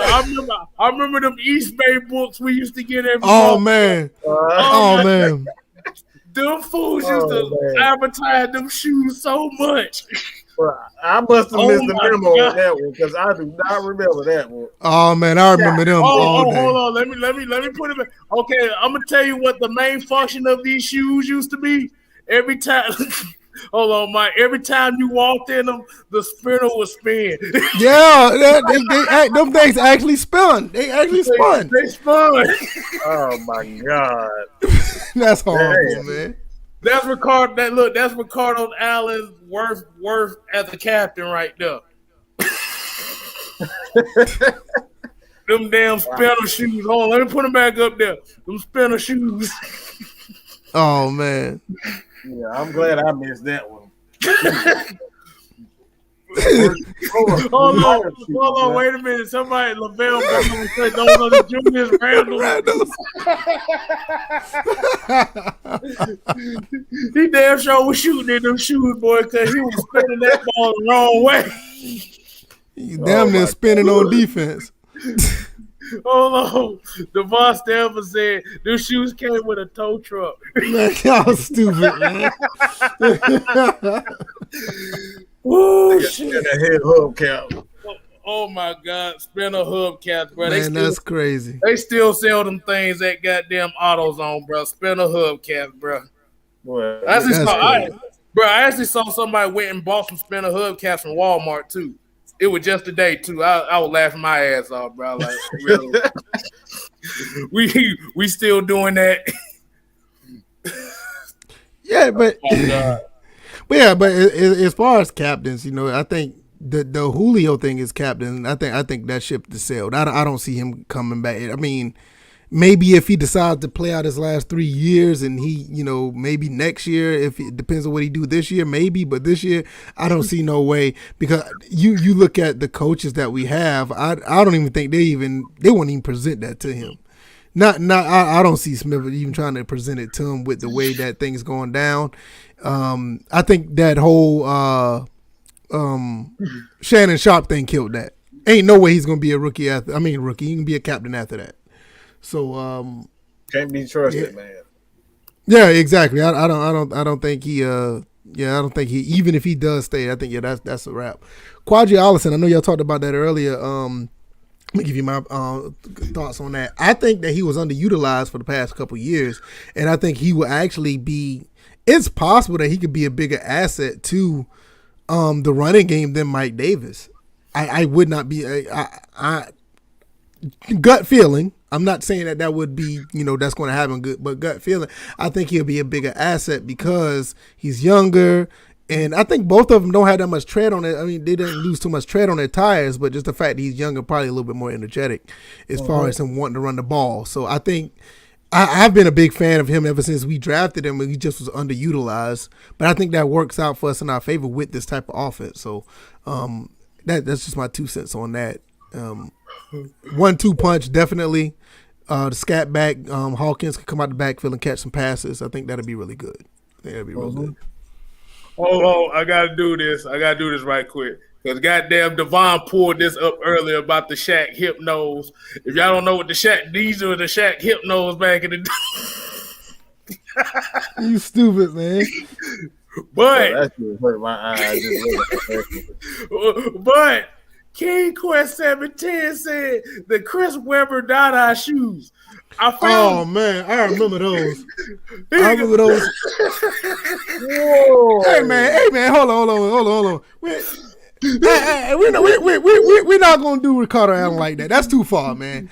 That one that's too far. I can't do Ricardo Allen like that. Hey, that's one of those. And welcome to the WB. I would give those shoes. That's the equivalent to what's his name, the linebacker from LSU that went to the Eagles. What's his name? We sent them off to the Eagles. Duke Riley. Yeah, I get those Duke Riley. I can't do that. I can't do Ricardo. Ricardo had some good years with us, but Duke Riley, yeah, he definitely could be wearing those on the wrong foot too. I'm sorry, them shoes look like a katana sword, bro. Them shits was ugly as fuck, bro. That shit is horrible. Those are terrible.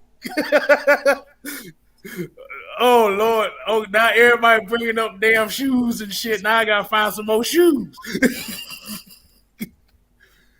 I'm sorry. My bad, y'all. I'm sorry. These fools is crazy. Yeah, you wildin', man, with those shoes, man. Them shits is ugly though. I don't know if anybody remember those $65,000 Allen Iversons they had in the East Bay book. No, I remember, but I can't remember what they look like. I do remember. They were basically his regular Reebok shoes, but the shoelaces had diamonds on them. That's why they were $65,000. No, I'm good. We good on that. Whew. But I'm sorry. That dude Dude, brought up them Chris Webbers. I had to do it, bro. dual tight end, Hurst and Pitts. Hurst seemed like like he said he's on a mission, saying that he also wants to prove he's betting on himself because it's a year that basically contract year. How do you think that's going to play out for the offense? Because I think that's going to be more dynamic than we think it's going to be. Oh, I want to take this one first. Oh, I think it'll definitely work. Yeah. I think it definitely will because remember last year we didn't even really see Hayden Hurst like that. We really didn't catch Hayden Hurst until maybe the last 4 games of the season. Yeah, so he's going to want to prove to this Falcon team that I'm here to stay too. And see, that's the thing is like I think they could not re-sign him because of the salary cap issue. I don't think it was because they didn't want to. So I think it's a small kick the can down the road situation for them not to exercise that option. So it's actually, beneficial salary cap wise and on the player because now he can show that he, deserves the money that's given to him. Mind you, he's a first round pick, not only like 3 years ago. So he has the talent, and with him and Pitts together, man, that could be something that we not many people have been talking about, but I think that's something that can be real dynamic for the offense. Right. And like I say, even if he doesn't re-sign with the Falcons next season, like I say, he's playing for that next contract. And it's a win-win for both sides. Right. I think it's a win-win because even if we can't, maybe he has like a breakout year. He ended up catching for, let's say, hypothetically, 1,000 or 1,100 yards. The price might be too high for him, but hey, we got one good year out of him, and then we probably can get somebody else that'll fall in that slot later on down in the next year's draft, or maybe another free agent or whatever the case may be. We're not losing by not. It's one of those situations where it's a win-win for the player and the team because now he'll probably be able to get paid somewhere else, and we got good value from him. Mm-hmm. So I think it works out both ways. Okay. Everybody's still talking about them damn shoes. See what you started, man? Yeah. He always started shit and then leaving. Somebody put in the chat about Walmart Shacks or something like that. Oh man, yeah, come on, man. Hey man, that's crazy. Hey, I ain't gonna holler. I ain't gonna say nothing about no Walmart Shacks. Hell, I might buy me a damn pair of Walmart Shacks one of these damn days.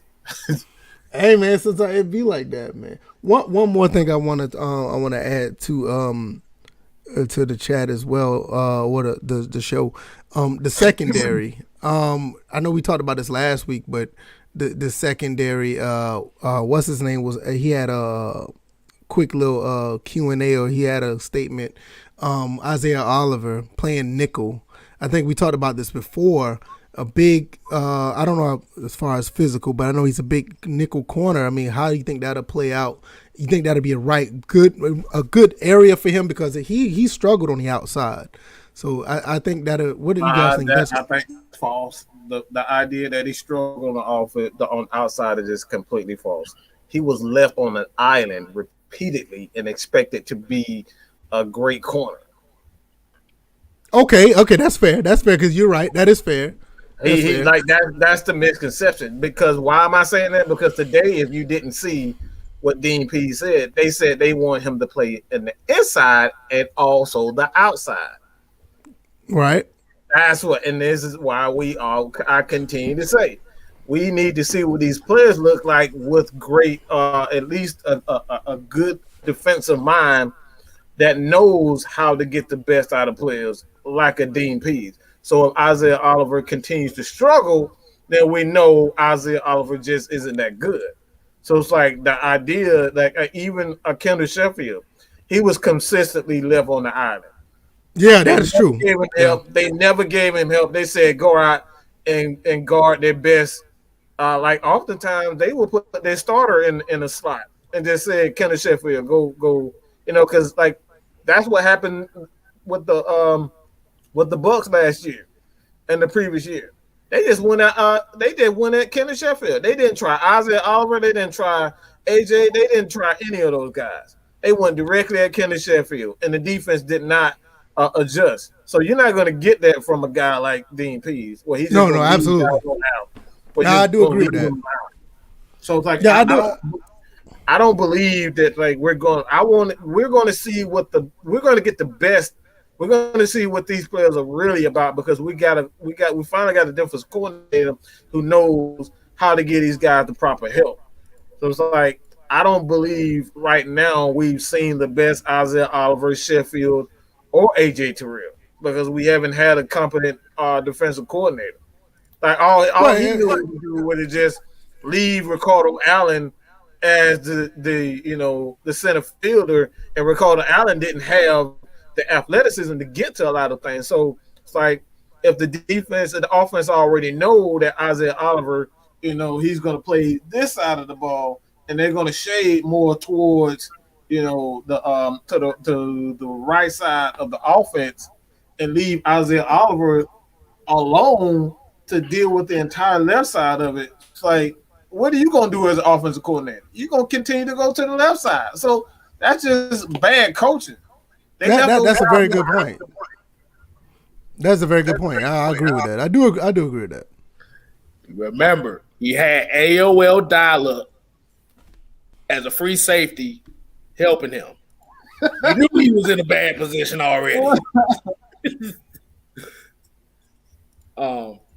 If you don't know who AOL dial-up is, I'm talking about Ricardo Allen.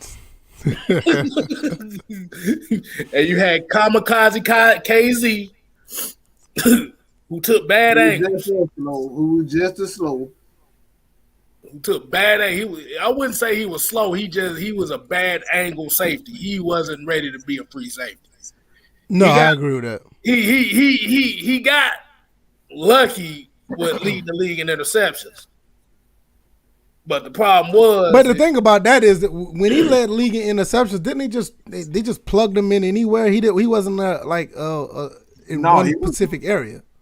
No, he was just free safety. Yeah, because there was sometimes I know he was in the slot at sometimes too. That's why I was asking. I couldn't remember. Yeah, he was never really played the slot like that. He played the slot more in his early in his career. But okay. He was the free safety.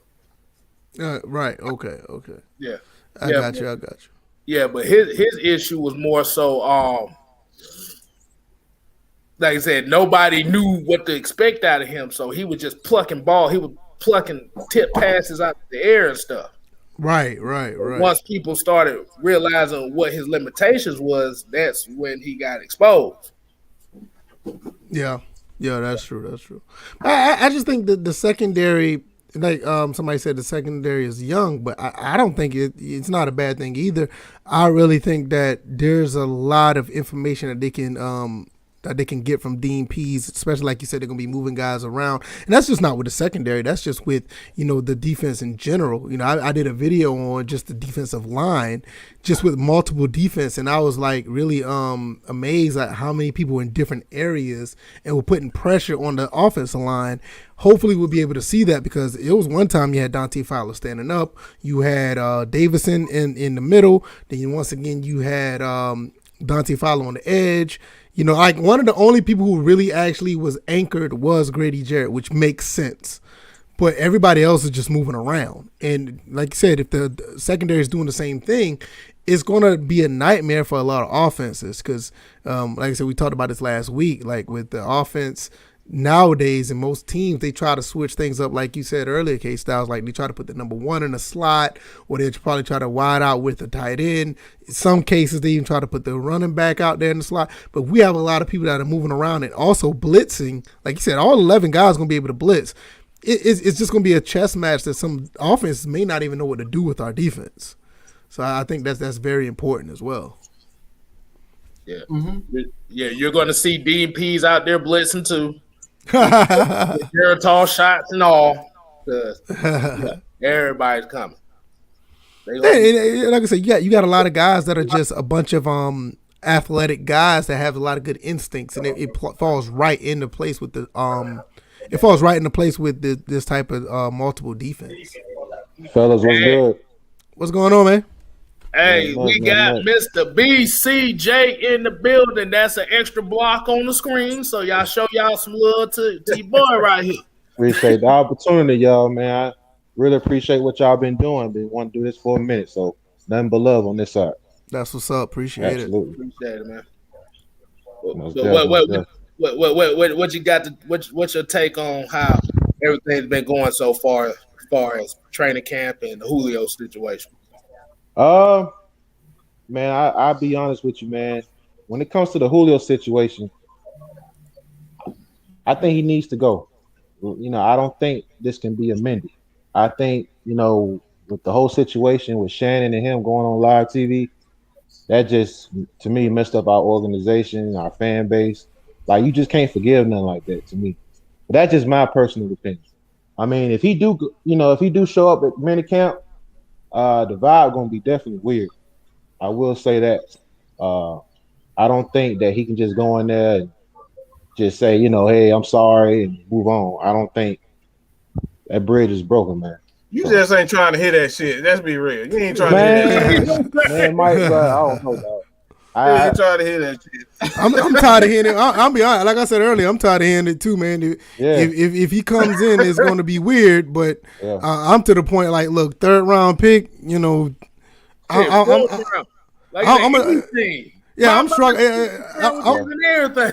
shrugging my shoulders. Like, okay, you know, I'm just tired of hearing about it because what we're doing over here, I like what the team is doing, and let's move forward with it. Absolutely, I feel the same with you on that one. Absolutely. But, you know, I think with the talent that we have, I really do think Calvin, this is his time to show that if you want to be a number one, this is your chance.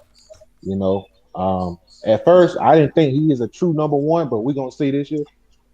I think Kyle will be our number one. But if he can stay healthy, I mean, we know he can put up 1,300 easily. You know, that's without no problem. But he has to stay healthy, to me, for him to be that true number one. And then we got Gage, you know, coming off right behind him. These other weapons that we got. So I'm really excited, man, about the offensive side. I think Mike Davis is a very underrated signing. He destroyed us last year in the season. Mm-hmm. Yes. I don't know if y'all remember them games, man. He ran over us, dog. So no, number one in the league in broken tackles last year. Nobody talked about that. Absolutely. So I'm just really excited, man. What's to come? I really am. Don't sleep on Tajay Sharp either. 6'4", 216. Yeah. Possession guy. Yeah. I think he came from Minnesota, right? Yeah, he was initially under Arthur Smith at the Titans, then he went to Minnesota. Minnesota, okay. So cool. He's familiar with what the Atlanta's doing. The scheme that we're trying to do. Right, exactly. Absolutely. So defensively, like, what are you expecting? Like, one of the players are a specific this aspect of the defense you're most looking forward to? I really want to see Grady get some help, man. I'm tired of seeing Grady just, you know, working hard and he ain't getting no help. I really think the defensive line is going to be an improvement for us with DPs coming in. I feel like Marlon Davidson is going to step up this year. I know he was injured last year, but I feel like this year he will definitely come around and play a lot better. I can't think of the player, number 91. He got a crazy last name. I think I know who I'm talking about. Yeah. I really like him. He showed some flashes last year. But I think with the coaching that we got in place, man, I think guys like that, John Kaminsky, guys like that, man, I think it's going to really have a place on this team that's going to show up this year. So I'm really excited about that. And our secondary, I think Richie Grant is a baller, bro. I think he's a true dog, and I think he's going to really help our secondary this year. Especially if we make it to the playoffs this year, I think, you know, he'll help us out big time. So, I think there's a. Oh, go ahead. I'm sorry. I'm glad he just said that. I'm glad he said that. Like, what do you guys? Everybody, this question for everybody, even in the chat. Like, what do you guys think that it's gonna, what it's gonna take for the Falcons to get to the playoffs? First of all we need to split, at least split with the Bucks. Yeah. And basically win at least 10 games. But if we win at least 10 games at the minimum split with the Bucks, I think we'll be fine. Mm-hmm. We can't go 0-2 against the Bucks and think about making the playoffs. Mm-hmm. What's the rest? Is the schedule? Let me look at the schedule. I got to look at it to make sure. Oh, you know where I'm finna go with this. What's gonna take for us to get to the playoffs, Mike? It's 4 special words that I use all the time. Here we go. Run the damn ball. I ran right absolutely. And Antonio Holloway said the second part. Red zone improvement. Yeah. That's gonna take us to the playoffs. Yeah. You're right. Because we've been doing horrible. I mean, when Younghoe Koo, don't get me wrong, he's a Georgia Southern, Eagle. I love him. Right, I was saying I love him. I love him. He went to my college. I love him, but it's like I don't think in any type of offense you never want the kicker to be leading your team in points. I mean, you want them to be leading in extra points, exactly, but not in points. You know what I'm saying? You want them to get the most extra points because if you're getting extra points, that means we're getting touchdowns. Absolutely. You see what I mean? So exactly. Well, absolutely. I honestly don't care if he's like I don't care if he's leading in points. Like that's one of the things I do. My thing is you have to have more touchdowns. Like I don't think there's anything wrong with him leading in. I think that's the misconception because we had plenty of opportunities to score touchdowns, even on like if he's leading in points. That means not only are we getting we're getting the ball back. We're getting the ball back. It means the defense is getting stopped. So if the defense is getting stopped and he leading us in points, we know we're still scoring points. Like I think that's the issue. We weren't getting a lot of opportunities on the offense side of the ball because the defense would give up 30, 40 points. Yeah, I was just about to say that. You know what I'm saying? It's like I don't care if he's leading in. Like he's the kicker. He's supposed to do that. It's like when you look at it, it's like Matt Ryan ain't gonna throw 50 touchdowns in the season. Like no quarterback is gonna throw 50 touchdowns and lead the team in points. Like that's not gonna happen. My thing is the core is are they getting those 3 and out on the defense side of the ball to give them more opportunities. So even if he gets 5 field goals in the game, I can live with that if we get 2 touchdowns. That's over 28 points. You know what I'm saying? Yeah. So I'm cool with 5 field goals, but we need to at least get 2 to 3 touchdowns every single game. You do that and you get a couple. You do that and get a couple of key 3 and outs on defense. You're probably winning maybe 70-80% of the time. That was the bad. That's one of the things that I feel like, what was wrong with the Falcons offense. They weren't getting those 3 and outs, so he can get 3, 4, 5. Like because if we would have kicked 1 more field goal, like with the Dallas game, if we just had 1 or 2 more field goals with the Tampa Bay game, like we would have won a lot of games. The Kansas City game. Yeah, he missed that. So it's like I'm not worried about him, kicking field goals. I want the defense to get stops. They don't get enough stops. Yeah, I'm with you on that. Yeah, because like you said, it's like you get a 3 and out coming out of halftime, or you get that good 3 and out, or that big stop in the fourth quarter.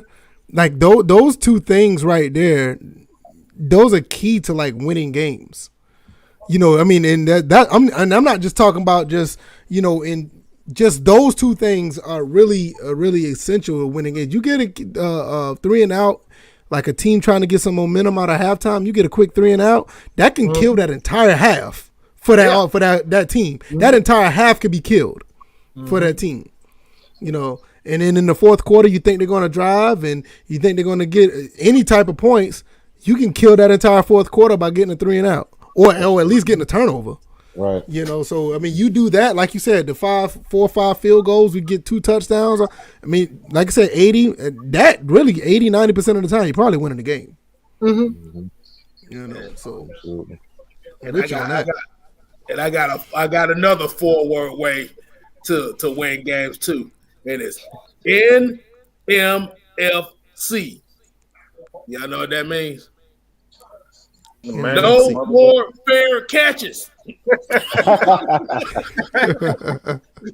We got a great returner this year. I know that. Yeah, we got a good one. You Pretty good know, return. Cordell, he definitely shouldn't be doing that this year. Right. Yeah, so that I mean, special teams is another thing, man. Very, very, very important. And I think that's one thing that all 32 teams don't really talk about anymore. You see it a lot in college, but in special teams are very important in football in general. I mean, when we had a good return, to look what happened. Allen Rossum, you had what's his name, Hester. You know, those were like totally.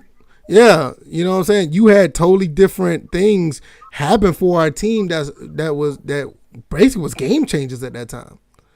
I mean, I remember when Allen Rossum, you said, was good for at least three kickoff returns in a season. Yep. He was good for at least 3 of them, man, for like a 4-year stretch, you know? So it was big for us. You know, we get that. That's a really that's a really huge. So absolutely. I'm with you on that. I know y'all talked about a little bit about Matt Ryan earlier. Man, I'm with y'all. I think Matt Ryan, man, I think he's gonna have a great year this year. But I think go ahead. No, go ahead. No, you go ahead. Because this is the thing. No, go ahead. I'm gonna follow up with that in a second. I just think he's hearing all this noise, man. I mean, everybody thought we was gonna get a quarterback this year, you know, and everybody's saying, you know, Matt's done. You know, he don't run. He's not exciting to watch. Man, you know, people got to get over, man. This ain't the Michael Vick. You know, when he was here, people are so used to that in Atlanta, you know, but we're in a new age now where, you know, you have to throw the ball. And Matt Ryan does exceptionally well at what he does. And I feel like when we have an offensive line that can protect him, you know, he's up there with anybody. But, of course, the fans just don't see that. Somebody tell me honestly, when did Matt Ryan have a bad season? Because I'm looking at his numbers right now. Yeah, he's never had a bad season. That's really what I'm saying. Yeah, he's never had a bad season. Like the worst season led that us he to the had playoffs was his first year. And that's just 15. Like if you want to say that was a bad thing, a bad season, it's like that wasn't a typical Matt Ryan year under Shanahan, but like that wasn't a terrible season. It was just bad for his standards. Yeah. Right. I mean, his first year, 16-11. That's a rookie, but it's still went 11-5. Yep. You want to, like you said, you want to talk about 2015 when he went 21-16. If that's a bad year, go look at these other quarterbacks that actually had bad years when they were upside down in interceptions and touchdowns. Mm-hmm. You know what I mean? It's like people talk, and I don't even want to go down this rabbit hole, but people talk so much about Matt Ryan, but when you look at his numbers, it's like, how could you say the majority or most of the stuff that happens to the Falcons is his fault? Because I'm just looking at this. It's like it's mind-boggling to tell me that these numbers that he put up is on him. Because I don't see it. I don't. Maybe, okay, you want to put a game on him and say, okay, I think it was a Dolphins game when he ended up throwing an interception or whatever, and it cost us the game. Okay, if you want to put that, okay, that's fine. That's a game. But I'm talking about a course over a season to the point where you think that we need another quarterback right now. I don't see it. I just don't. Yeah, it'd have been nice to get a rookie quarterback this year, but it's like I just don't see it. Why cause a problem when you really nice. He would have been sitting in there. It wouldn't have been nice to get a quarterback. You want some Justin Fields? Yeah. I don't want the fourth best quarterback. I don't want the fifth. I want number one. If I can't get number one, what the hell I look like looking for the fourth best? Let's be real. Yeah. We would have been paying all that money for him to just sit. We're talking about a Hall of Fame quarterback. You're trying to get the fourth best quarterback for a Hall of Famer. You are. Bill Belichick ain't trying to hear that shit. See.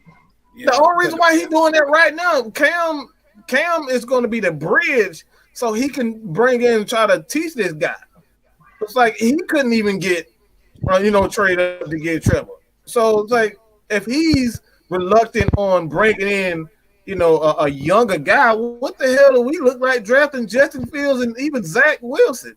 That doesn't make sense. These coaches all the time.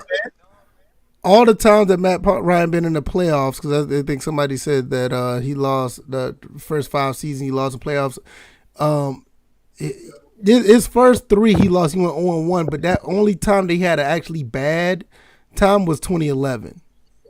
And I mean, he was with 21 or 41 for 199. All the other ones was pretty efficient. You know what I mean? 2010. 20 or 29, 186. And this is one of the rare times he was upside down in interception. He had 2 picks and 1 touchdown in that game. That's one of the rare times he was upside down in interceptions to touchdowns. That's one time out of what? How many years he been playing? 13? 13. Mm-hmm. Come on, man. I mean, what other quarterback doing that? Right. Just be real. But you have to remember the mindset of some of these people. If he doesn't run for 1,000 yards, he doesn't matter unless you're Tom Brady. Yeah, I mean, like I said, if people have a valid argument. We're just talking about the Atlanta fan base. We're not just talking about straight football, but we're talking about the Atlanta fan base. If you're not running for 1,000 yards, you don't matter as a quarterback. Let's keep it real. Sad. It is. I mean, if you just don't like him, just say it. But I mean, you can't argue the numbers. It's not like anything that he did was definitely on him. Like, oh, Matt Ryan went out there and stunk up the joint. That's why we lost the game. I don't see it in these numbers, and I watch pretty much every game that he's played. I don't see it. Right. You know what I mean? So I don't. Even in the 2012, the NFC Championship, what was that? Like at the 13-yard line, and it was interception in the zone. Yep. I think Roddy White was bumped in that play. No, I said Roddy White was bumped in that play, but that's not Ryan's fault though. Okay, not the refs not calling it, not the defensive player not being disciplined and want to call pass interference on Roddy White. That's not Ryan's fault, But that's how people look at it, Yep. Absolutely. I don't get it. 2016, when we should have won the Super Bowl, no one to go there, But I mean, he threw for 1,000 yards in the playoffs, 9 touchdowns, no picks. But the fact that we lost the Super Bowl, that's Matt Ryan's fault. Right. That's what they say. You're right. That's what I'm saying. I mean, dude threw for over 70% of his passes, over 1,000 yards in the playoffs, 9 touchdowns in the playoffs, but it's his fault that we lost the Super Bowl. Right. Please, somebody explain that to me. Bro, they blame erectile dysfunction on Matt Ryan. That's how bad it is. Right. Somebody say Matt Ryan gets a pass. No, I'm not saying he gets a pass. It's just when you look at the numbers, please explain to me where these numbers. That goofy shit up. Y'all look, all these dumbass haters say that stupid shit. How the hell he gonna? He's the only reason why we even respectable. Him and Julio the only reason why we're respecting him. You say that dumbass shit talking about he did get a pass. Hell yeah, he get a pass. He's going for 4,000 yards every damn year. What other quarterback do you doing that? Stop the goofy shit. Stop trying to say dumb shit because you don't like him. He gets a pass. But that's the thing. They don't want to say they don't like him because now it just comes off as a hateful way of saying it. So they're deflecting. But I respect it if you just say you hate the guy. Right. They don't want to say that because now it puts a play on their character by saying that they hate him.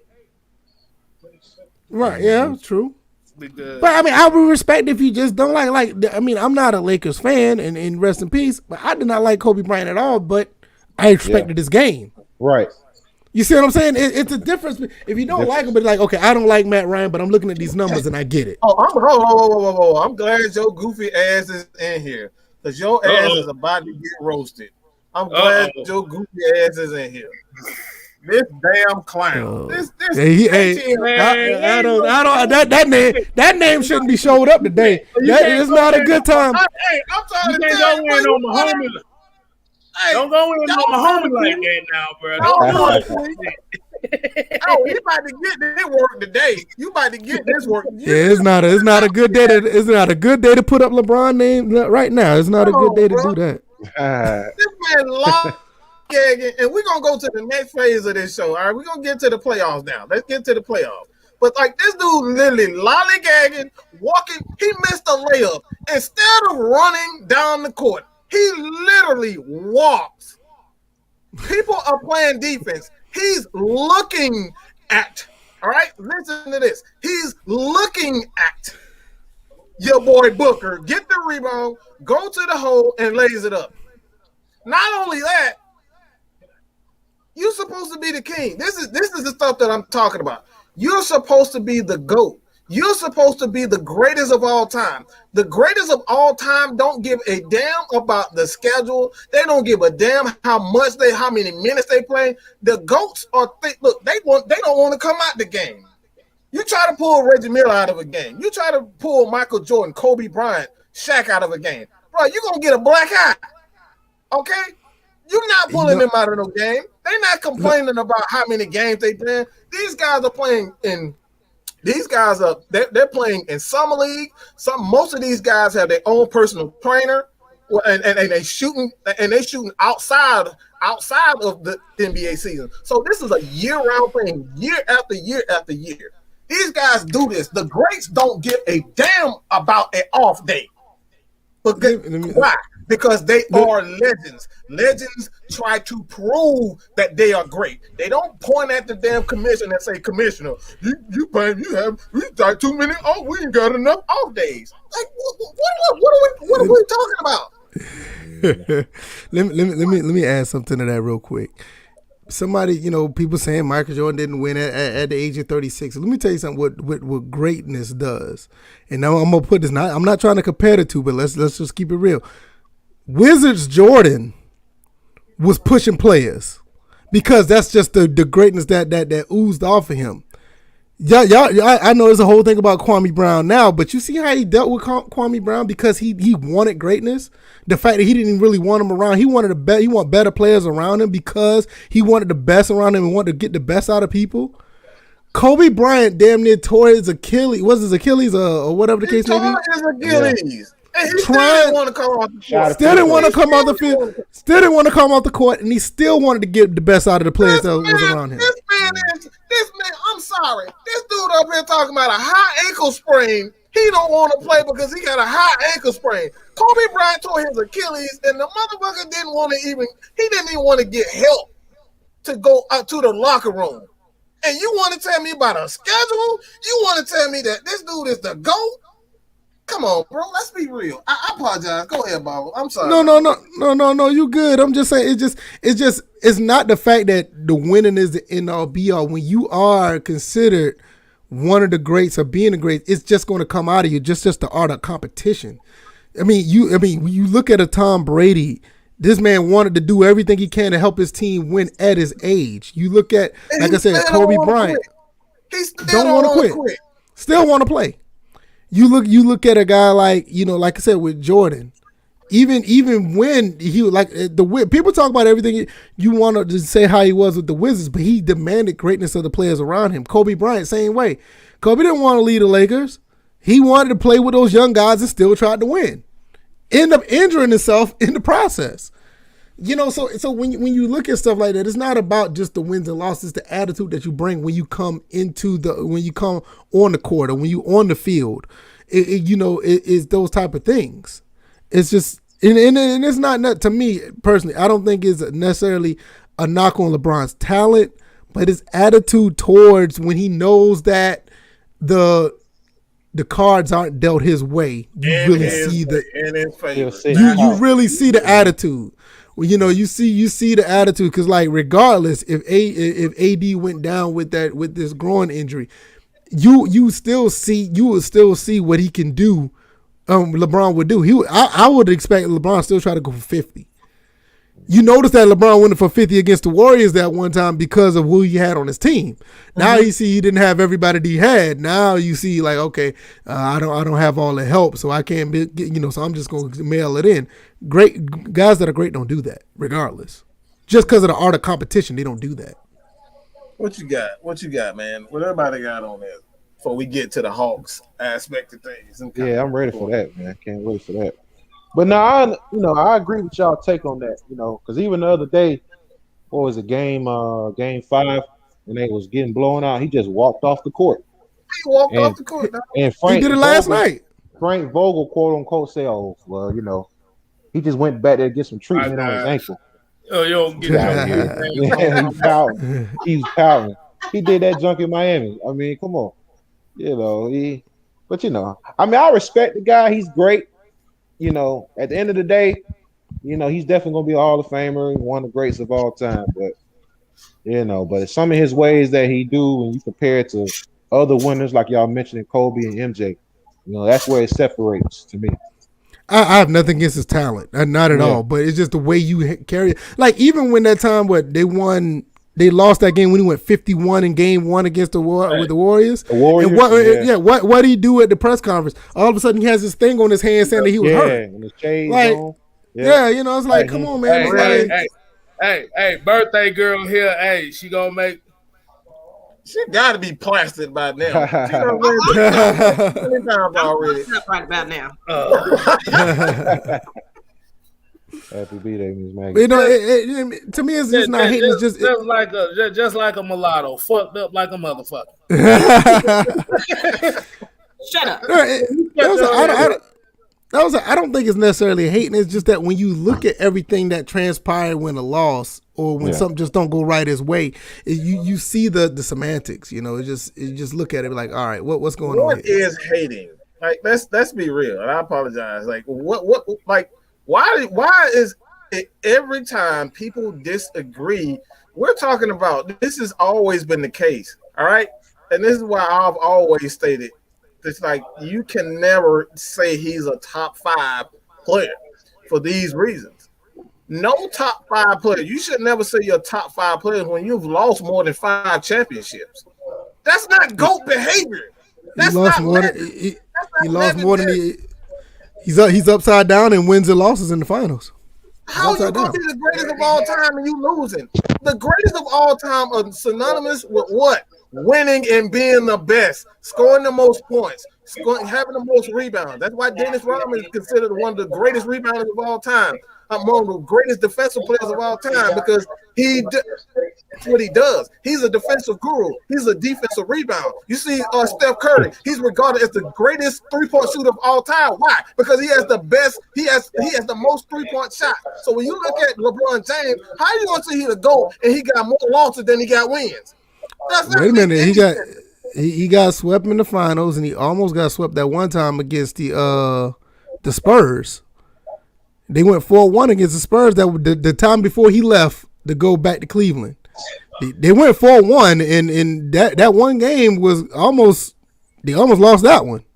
So it was a situation he could have got swept twice. Like I said, I don't have nothing against his talent, but it's just that when you look at everything that's going on with him, every time he loses, is always somebody else. You know what I mean? Yeah. It's always everybody. He ain't got help or he was injured. That is one of the two. It's always one of the two. Yeah. But let's get to this Hawks. Let's get to this Hawks talk, man. I think this is something that, when you look at, the playoffs, one thing I do like about this, and this is what I'm talking about, GOAT behavior. Boy. You talking about some GOAT behavior right here. This young man, not only K-Styles, you set it up. You set this up. Set it up, bro. Go ahead, set this up. There you go. Set it up. No, you set this segment up. You set this up. Yeah, set it up. So basically now Trae Young is now the villain of the NBA now, because of what he did at Madison Square Garden. Why is he the villain? Because of the comparison to Steph Curry. Yeah. But the thing about it is Steph Curry and Trae Young have 2 different skill sets that people do not really talk about. Steph Curry is better off the ball. Trae Young is better on the ball. And if you really hear what Madison Square, because you have to remember, when the series started, Well, the first thing you heard when the series started was fuck Trae Young. You're bald. You scared of birds and all that. And the thing about it is, the one thing I loved about it was he embraced the villain role. That's the difference between him and Steph Curry is Trae Young is the bad guy and he loves it. Jesus Steph Christ. Curry's the good guy. Yeah. Dude, spit on Glory hands need to turn to praying hands for that comment. What I didn't see that. Oh Lord. What comment? I didn't see it. Glory hands need to turn to praying hands for that content. Goat behavior, the worst pick in ATL history. What? No.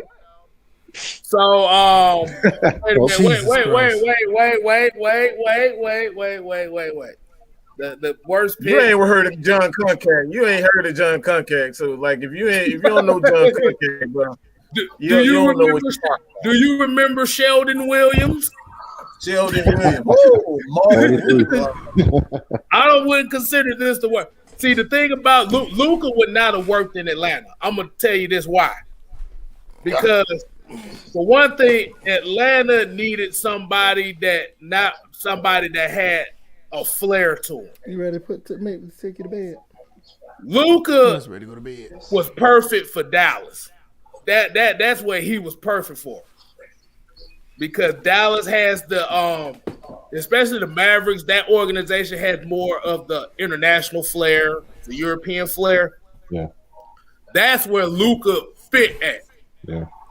I'm gonna go ahead and I'm gonna check out. I'm gonna take my son to bed, and I appreciate y'all one more time, man, because he came up here. He ready to go to bed. Oh no, he good. Hey man, I appreciate y'all, man. I'm gonna go ahead and call it a night. Come on, all right, man. All right, dog. All right, y'all be easy, man. Hey, thank y'all once again, man. Check out the channel when y'all get a chance. All right, y'all. Well, technically, no, I'm about to say, Glory Hand, technically, we did draft Luka. So, that lets you know, your comment kind of messed up there for a second. Technically, we did draft Luka. Right. Yeah. But the thing was, Dallas wanted him that badly.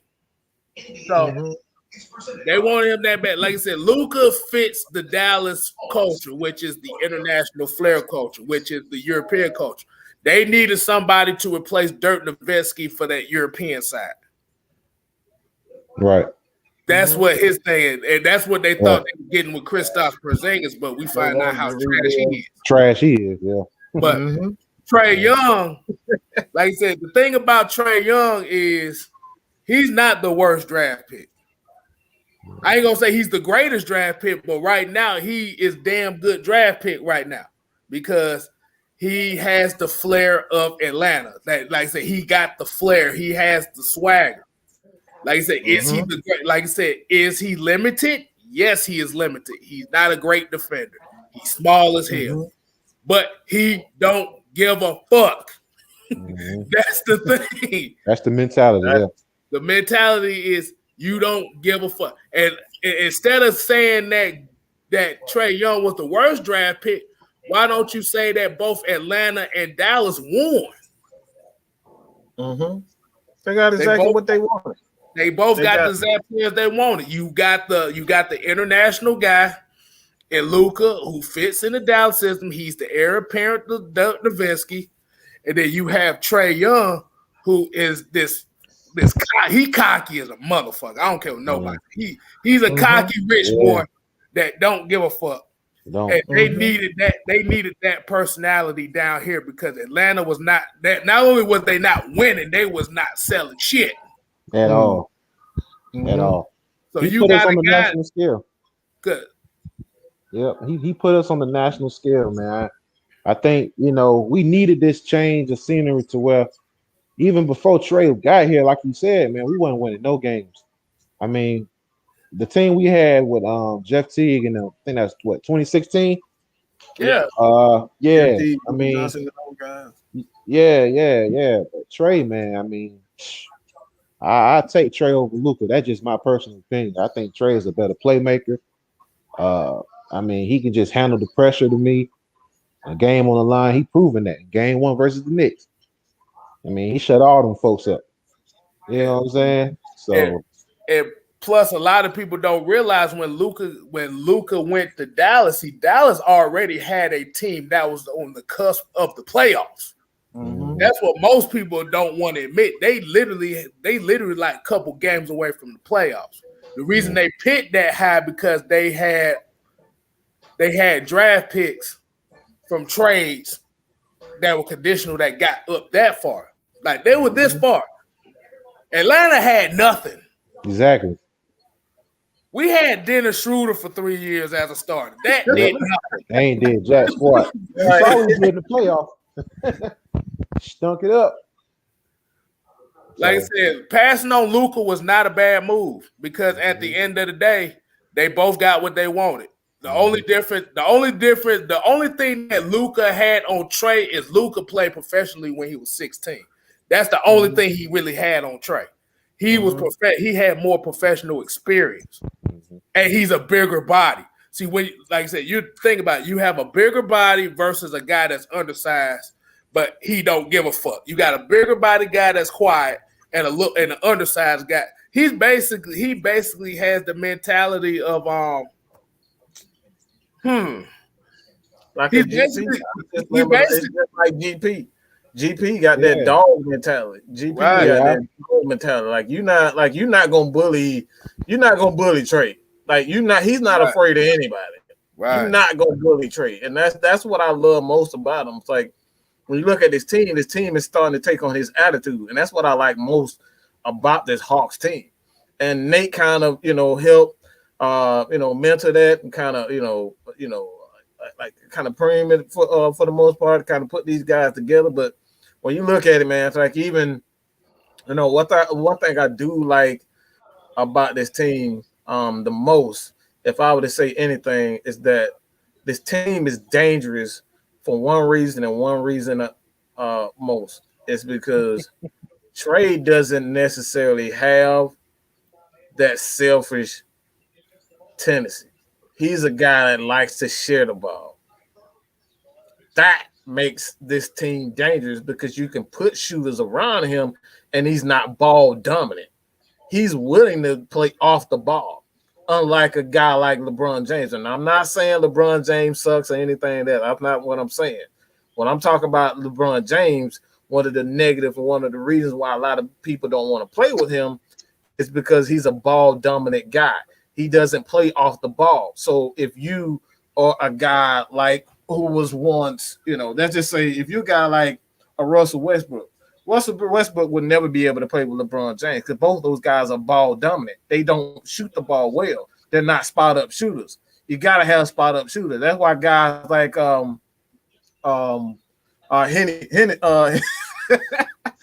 Smith, your boy Hennessy, your boy No, J.R. Smith. J.R. Smith. Like that dude, like he's not a spot up shooter. He's a rhythm shooter. So like he doesn't always perform well, but like you got guys like Kevin Love who wasn't, he's more of a spot up shooter. He can hit those mid range and 3-point shots. So he played better with LeBron. So it's like you need guys like that with LeBron. That's why Dennis Schroeder don't want to be back in LA. Even if it's not like you won a pity, I'm just gonna say that's a trash ass championship. Real Lakers fan don't give a fuck about that bullshit.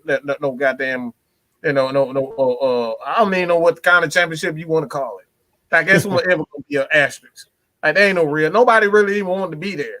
For one, nobody wanted. None of the players didn't even want to be there. Yeah, they had to restart the season to force these guys to come back. They didn't even want to be there. A lot of players didn't even play it. That's another thing that you got to realize. Players that opted out during that playoffs. So it comes down to it, man. I like most about this team is, again, the guys are willing to share the ball. Trae is willing to share that spotlight. And that's what I love most about it. But let's get to this super chat. One thing I was disappointed about my Lakers was when we won last time, they were playing around, taunting the Suns, and I believe that's what fired them up. Woo! Big surge. And like I said, man, That's one thing that's been a constant with LeBron, and for whatever, LeBron always get a pass when he taunts people. When he's the one that's being taunted, he want to cry to the refs, a la what he did to Draymond Green, and then in the finals against the Warriors, end up getting him kicked out. You know what I'm saying? He started that whole incident. LeBron started the whole incident, and then when he don't get what he wanted, you know, as far as this season with a break, you know what I'm saying? He crying about that. So like every time it doesn't go his way, LeBron start crying.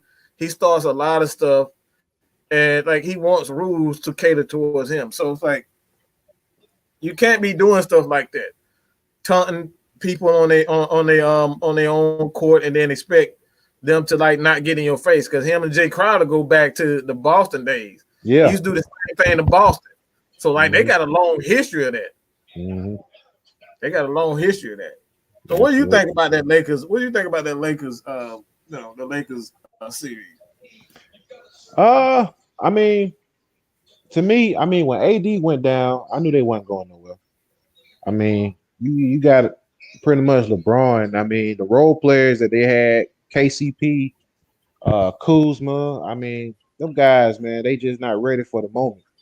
You got to have guys that's going to be ready to step up and do their role. And I think that's the big reason why they lost, because AD was hurt. Now, I think if you had 100% AD and 100% LeBron, it would be a different series. Absolutely. But injuries play a big role in it. So that's my take on that. But with the Hawks, though, I'll say this, though. I feel like we can beat Philly. And B, not even 100%. Even if he do play. You know, I know they say he got a slight torn meniscus in his knee. You know, that dude is a big dude, all that weight. I mean, come on. I don't think he's gonna be 100%.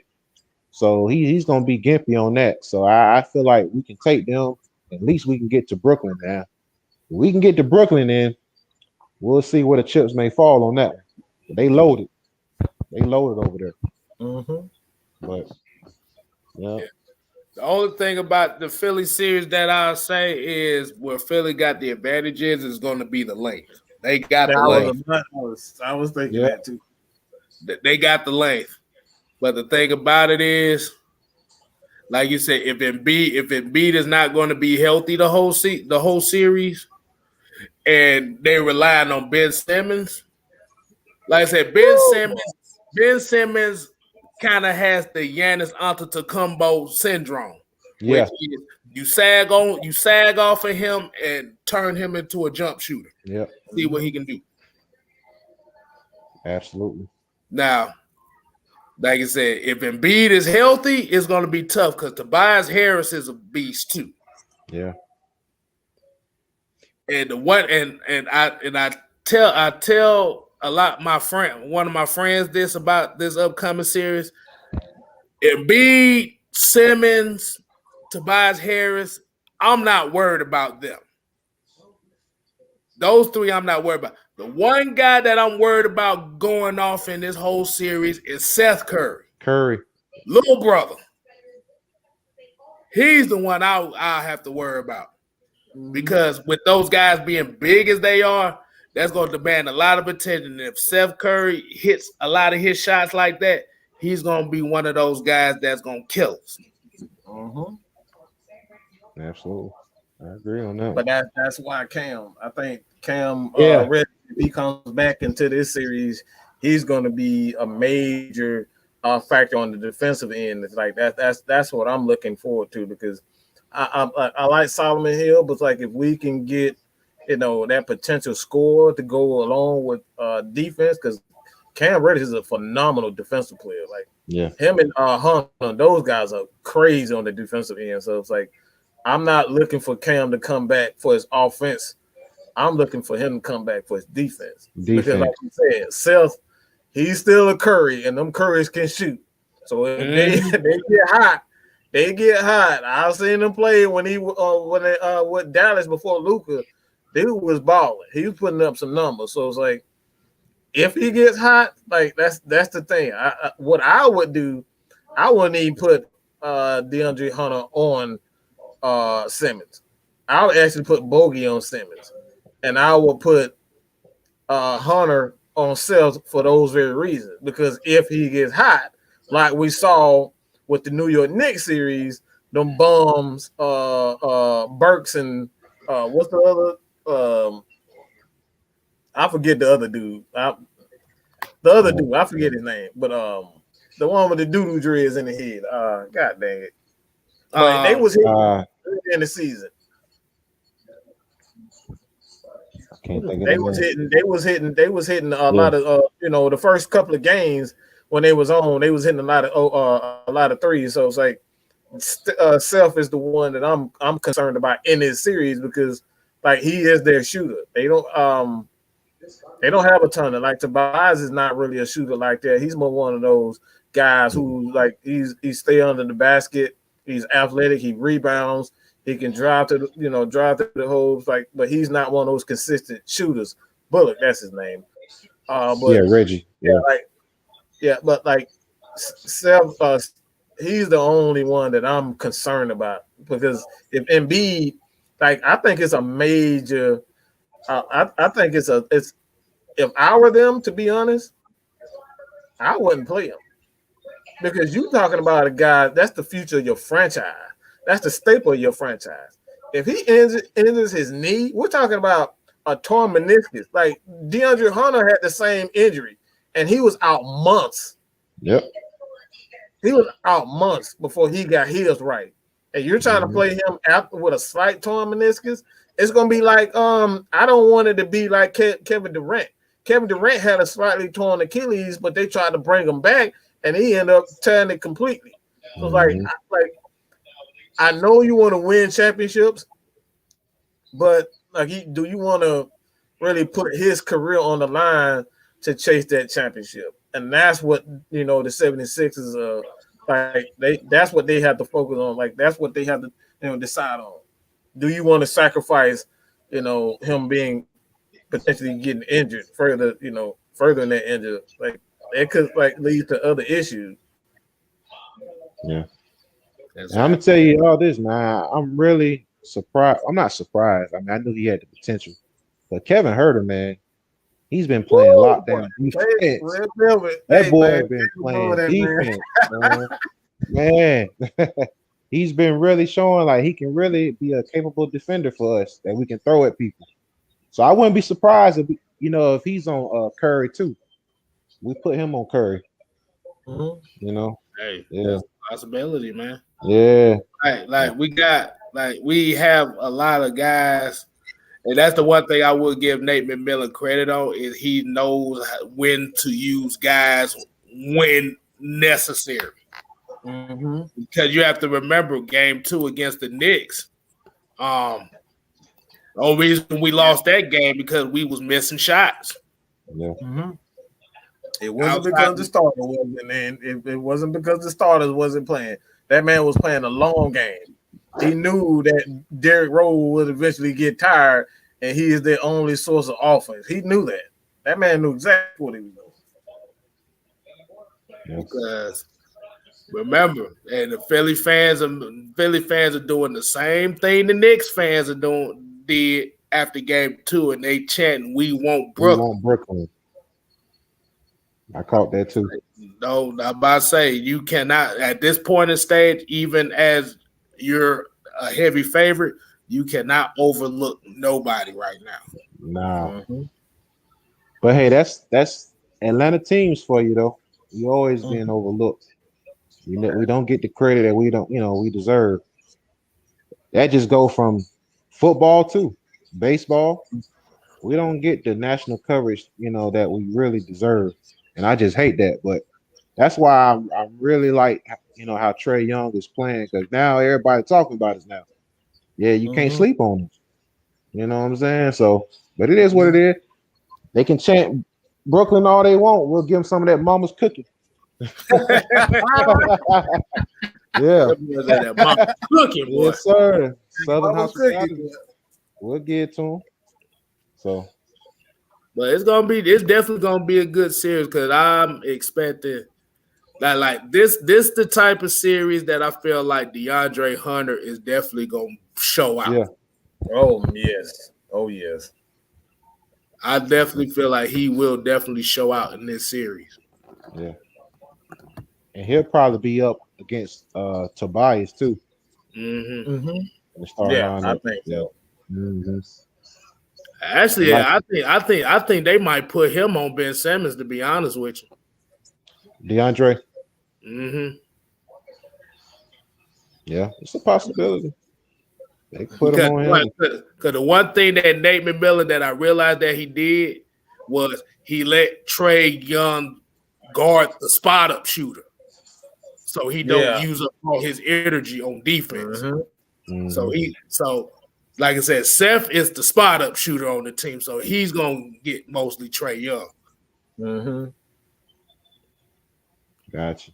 And he's not that athletic. He's not athletic like that. So Trey don't really have to, spend a lot of energy. Like it's not like Steph. Like Steph, boy, that man run all over the damn court. Boy, you better have a damn breathing machine trying to chase him around the court. Right. I'm telling you. Boy, they run so many screens in Golden State, boy. You thought you was at Home Depot. That's how much screens they run. Lord, I'm like, boy, no, ain't no way in hell. If I got to run through 7 picks in one play, I'm running to the other end. I'm like, no, I'm tired. I'm tired of getting picked. I'm tired of getting picked on. No, I'm good. Yeah, absolutely.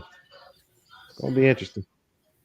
But that's kind of end it right here, man. Everybody kind of get their last thoughts.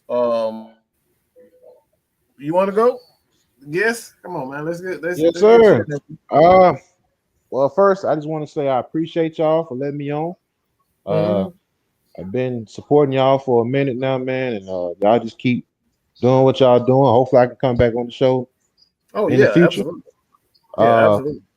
But I'll say I'll start with the Falcons. Hopefully this year, man, we'll be a much tougher team this year, physically and mentally. I think we can really do some big things this year with the new coaching staff, the players.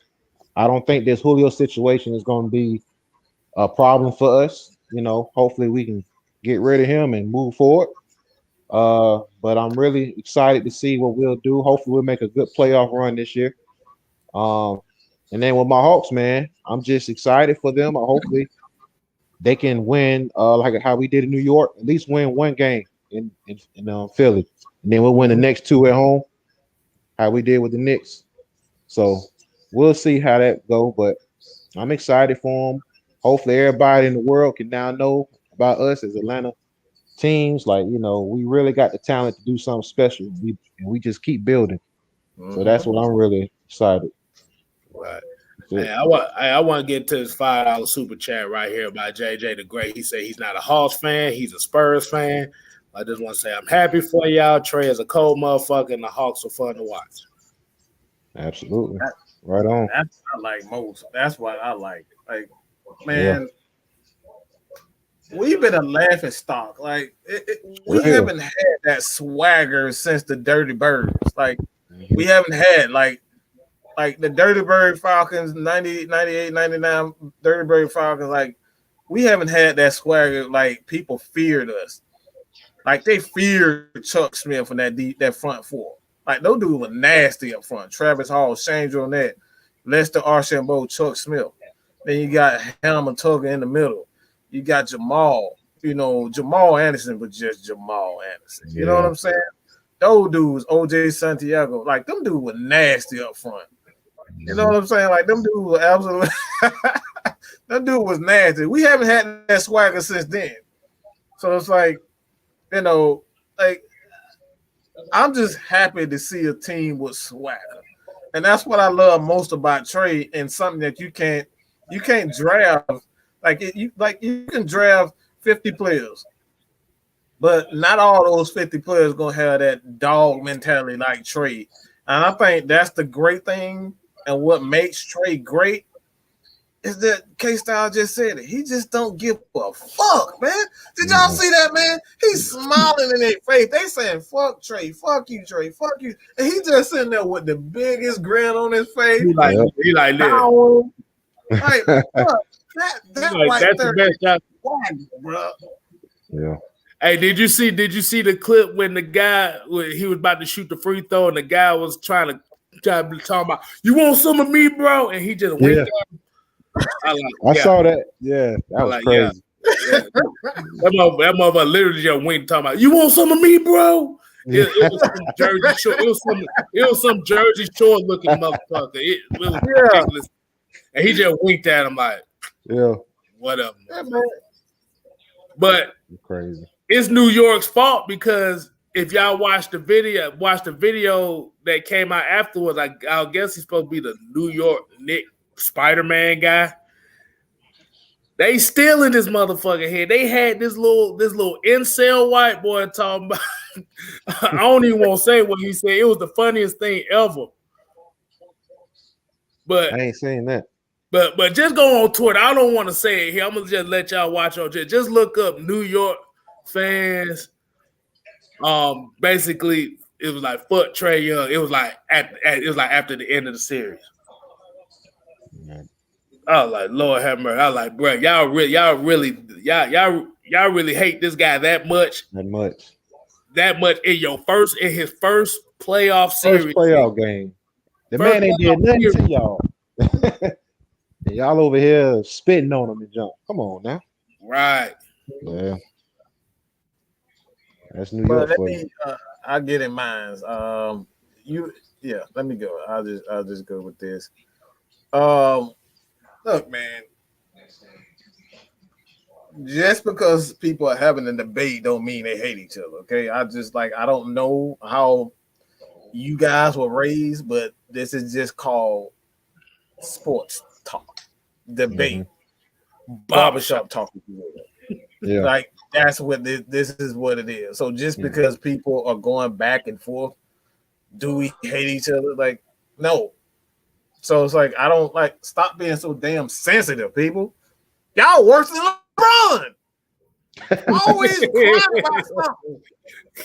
Just because somebody disagrees doesn't mean we hate each other. All right. Y'all seen this man on his show plenty of times, and he gonna be on the show plenty of times.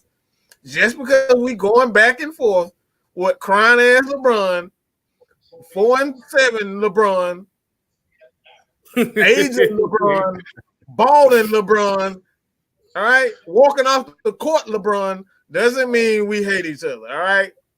And I would just leave it like that. All right.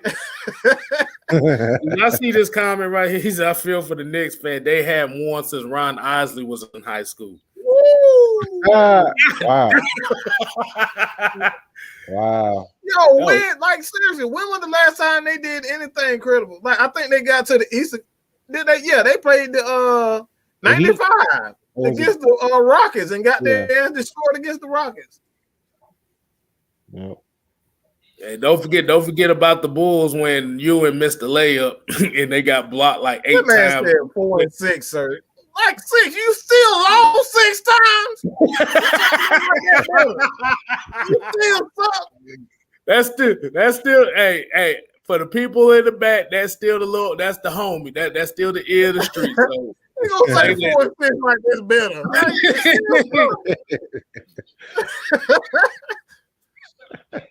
That's funny. That man literally lost 6. He lost to 6, Mike won. And you talking about that's better. Man, come on. 6-0. 6-0, not 4 and 6. Okay. Say, imagine going to your first playoff game in almost a decade and getting banned because you spit on someone. Oh my God! I don't know what. Go ahead. I apologize. No, I'm just saying this last point. The reason why LeBron James hasn't lost in the first round is because he played in the weak ass Eastern Conference. Okay, let's just be real about it. He wasn't playing in the best. Michael Jordan at the time was in the best conference was the Eastern Conference. You had to go through Boston. You had to go through Detroit. Cleveland was a very good team at the time. He had to go through a number of good teams in the East. It was almost like the Pacers. Like he had to go through a lot of teams. All LeBron had to do was get past an old ass Boston team and overrated as Toronto team. That was pretty much it. And I don't even know Miami at the time. Like that's 3 teams that he get.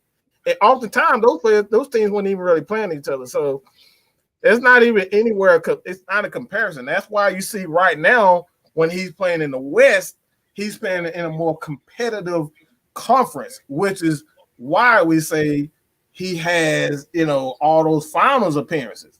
He got all those finals appearances because he's playing in a weak conference. So it's like, do I respect LeBron as a player? Absolutely. Do I think he's a top 10, a top 5 player? Absolutely not.